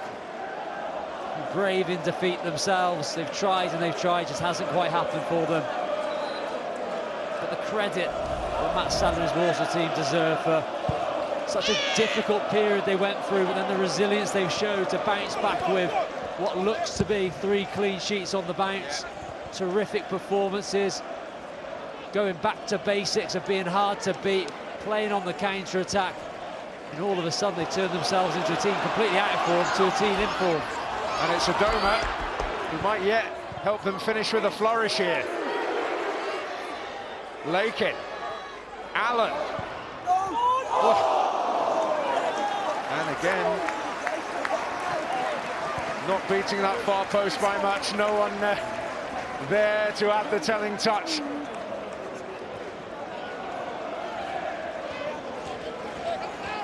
Well, it was not a position when they were right at the top of League Two that they ever really expected to be in, despite finishing last season strongly. If you said at the start of the season that they would finish 4th and then make their way to a playoff final, they would have, as the old saying goes, snap your arm off. But that is where they are. But a chance here, and Dobra finds the net to at least end on a defiant note. There is not enough time, but at least they're on the board, and Walsall are denied that clean sheet. Yeah, well, this is the first time they have had the rub of the green. They put lots of balls into the box, but it hasn't bounced right for them. On this occasion it does. Good first touch from Dobra. Concentrates on connection into the side net, and it might be a consolation. Those Chesterfield fans enjoyed it. And they should quite rightly be proud, having restored their pride and their status as a Football League club with promotion last season. They've made their way somewhat unexpectedly into the post-season show. They've, in the semi-final, produced some tidy and eye-catching football without the punch at the end of it till that moment. And Paul Cook, this labour of love, the club he's had such a long association with, remains a very profitable one. Adoma heading for the corner, heading to eke out the last few seconds, while also show off one or two of the old moves. Well, he's done superbly, and Amanci will finish it in style.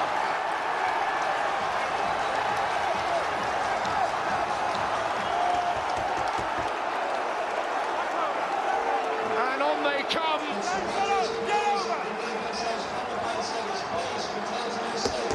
It's a little too early,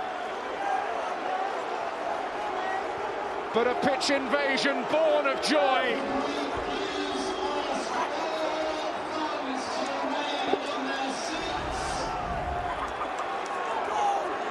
But what a brilliant contribution here from Albert Adoma.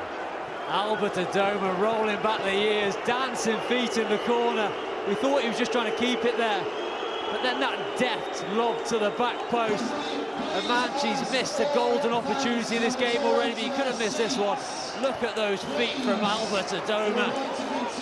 Then he has the technical nous to hang it up the back post. Simple finish. Lift off again inside the Bescott.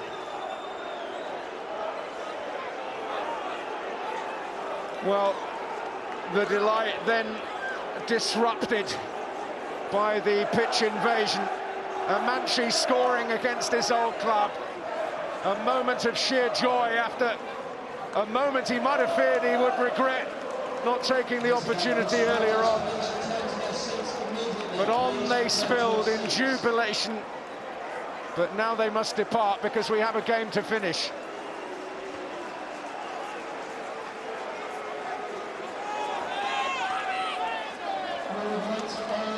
Yeah, it's a bit of a shame, isn't it? This late in the game when they're so close to getting the jubilation scenes of reaching Wembley, it has to be put on hold for a moment. Players leaving the pitch. Well, all for flair on the pitch, but we've got the wrong sort.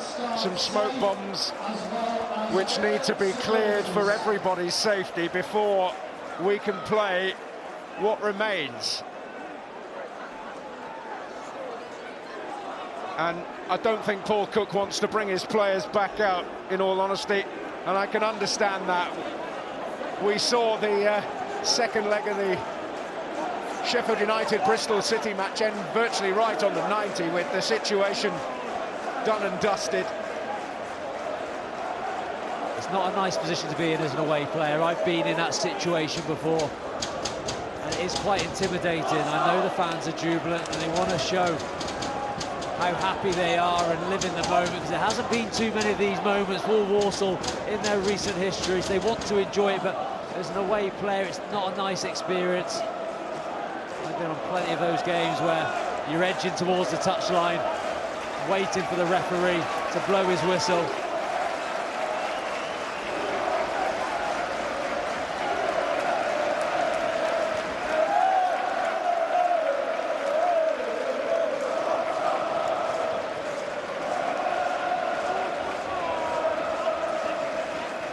Well, if we are going to play on... Well, Paul Cook's saying there's no time for us to change the picture. He's suggesting they're happy to finish it here and now, and it would be as well, I suppose, to get the players down the tunnel. Well, Amanci, in the ecstasy of scoring that memorable goal, lost his shirt into the crowd, it went. So he's got a replacement, but no name, no number. He'll never be anonymous in these parts after that moment.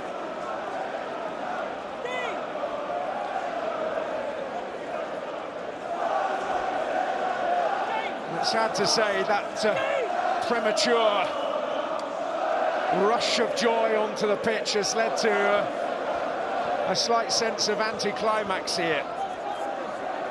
Indeed, some doubt about when the climax is going to come. The pitch happily clear. There is still plenty of smoke in the air, which you may be able to detect is having an effect on me.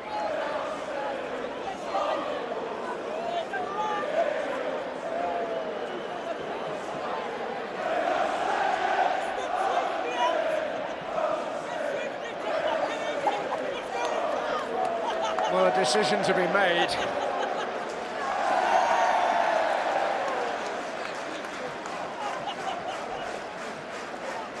Well, I can fully understand the reluctance of Paul Cook to play for any longer.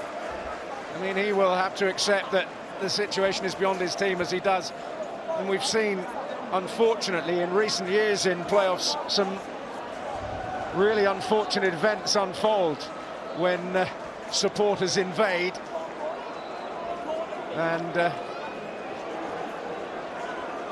I'm thinking most notably of events at the City Ground 2 or 3 years ago, well, back in 2022, which I'm sure John Fleck will remember, and that might have come into his mind there with Gary Roberts.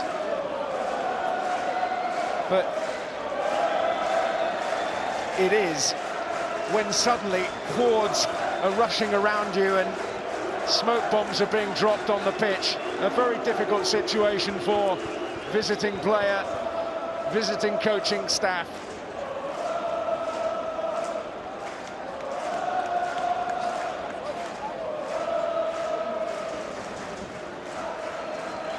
I feel like Paul Cook's been riled by the whole occasion as it is. Some of the dark arts that Walsall have shown. And from them coming out early, maybe to try and get the advantage of that mental battle that was going on. But he knows it's a formality now. He knows Chesterfield's race is ran.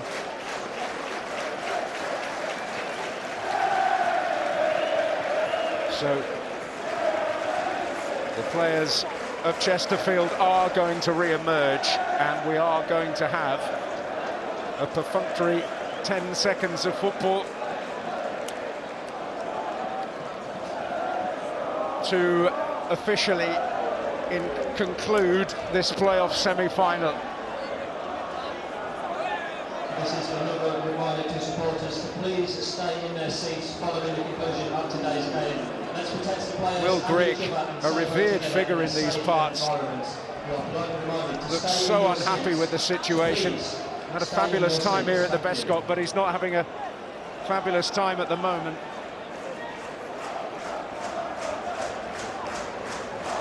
We've had 7.5 minutes since Levi Amanchi's header struck the back of the net after that brilliant piece of work from Albert Adoma. And that you would like to be the chief memory you take away from the night.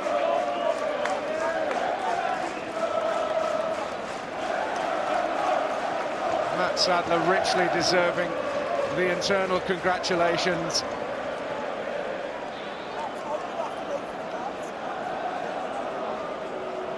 Will Grigg just wants them to get on with it. And the Chesterfield players poised close to the tunnel so they can make good their escape. And now they will. And now Walsall can truly celebrate. A dramatic tumble from the top, where automatic promotion that seemed inevitable for so long disappeared. They have taken advantage of a second chance, and they will walk out at Wembley on Monday the 26th of May. They brought in to this second leg a lead hard-earned in Derbyshire last weekend, and they fought with real grit and determination. And a little bit of guile off the bench from Albert Adoma allowed them to score 2 goals to firmly end any anxieties on the night. A consolation from Armando Dobra, who was not able to play his part in the first leg, at least ensured that Chesterfield were able to end the night on a defiant note. What a season it's been for them, incidentally, after their promotion from the National League to reach the playoffs the following season. But it's Walsall who refused to buckle, who refused to give in, when many were ready to write them off, who will walk out at Wembley Stadium. Dave Edwards, your thoughts? It's been an incredible performance from Walsall.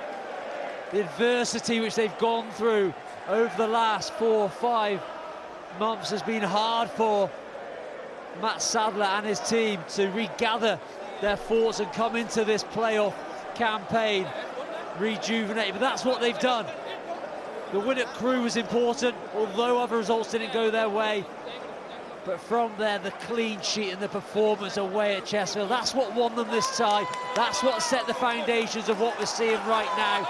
And he got his game plan perfectly, absorbed pressure, counter-attacked with such efficiency and such quality. And he's got a team of players there, not just the 11 on the pitch, but the substitutes that came on as well, who give absolutely everything for him and his football club. Well, they've won playoff promotion on their own Fellows Park ground, their former home, back in 1988. They've won it at the Millennium Stadium in Cardiff against Reading back in 2001. Notts County or Wimbledon await them at Wembley Stadium. They have the opportunity to do it at the high temple of English football for the very first time. A stadium they will visit for only the second time in their long, long history. It is a fabulous opportunity after a fabulous season that's certainly been the definition of that old cliche, the emotional roller coaster.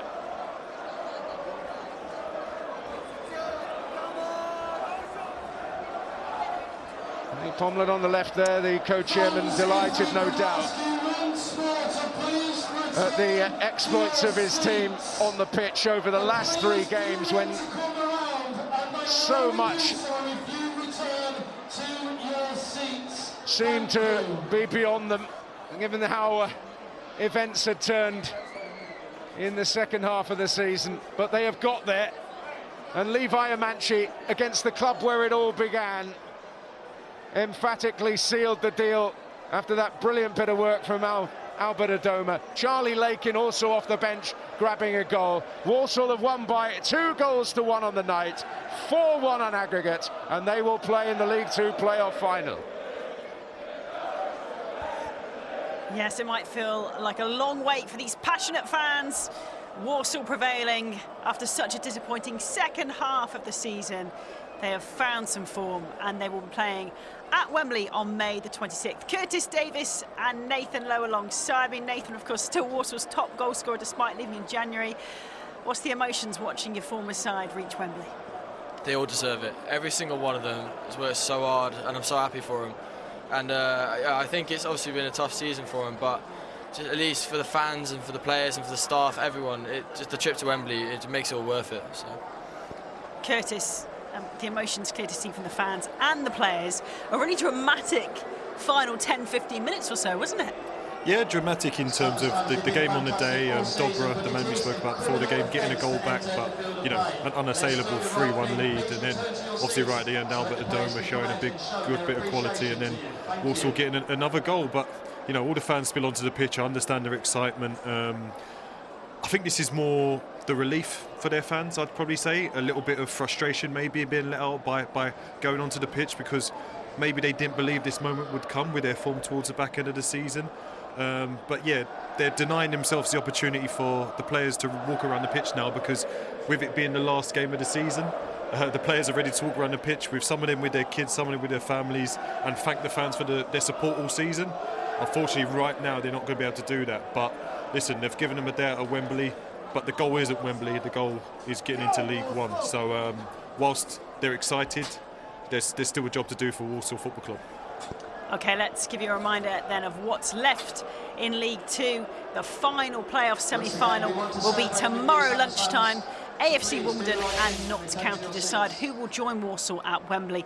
And it's AFC Wimbledon who take in that 1-0 lead to that 12:30 tomorrow on Sky Sports. And then the final, Walsall await their opponents at Wembley, 3 p.m. on Sky Sports Football, May the 26th. We have a playoff final preview show for you. Have a look at this. It's taking place on Tuesday. Looking ahead to all 3 finals, 6:30, Sky Sports Football. And as we approach the end of an action-packed Premier League season, the countdown begins to Sky Sports' biggest ever season. Get ready for a new era where 80% of all televised Premier League games will be shown exclusively on Sky Sports. That's at least 215 matches, up from 128 this year. And it's a new culinary adventure. Big Zoo is teaming up with rapper cousin AJ Tracey for a trip around the world. Big Zoo and AJ Tracey's Rich Flavours starts Tuesday on Sky Max. Well, Walsall can taste Wembley. They're on their way, prevailing over 2 legs against Chesterfield. It will be them vying for a place in League One next season. We'll have all your reaction next.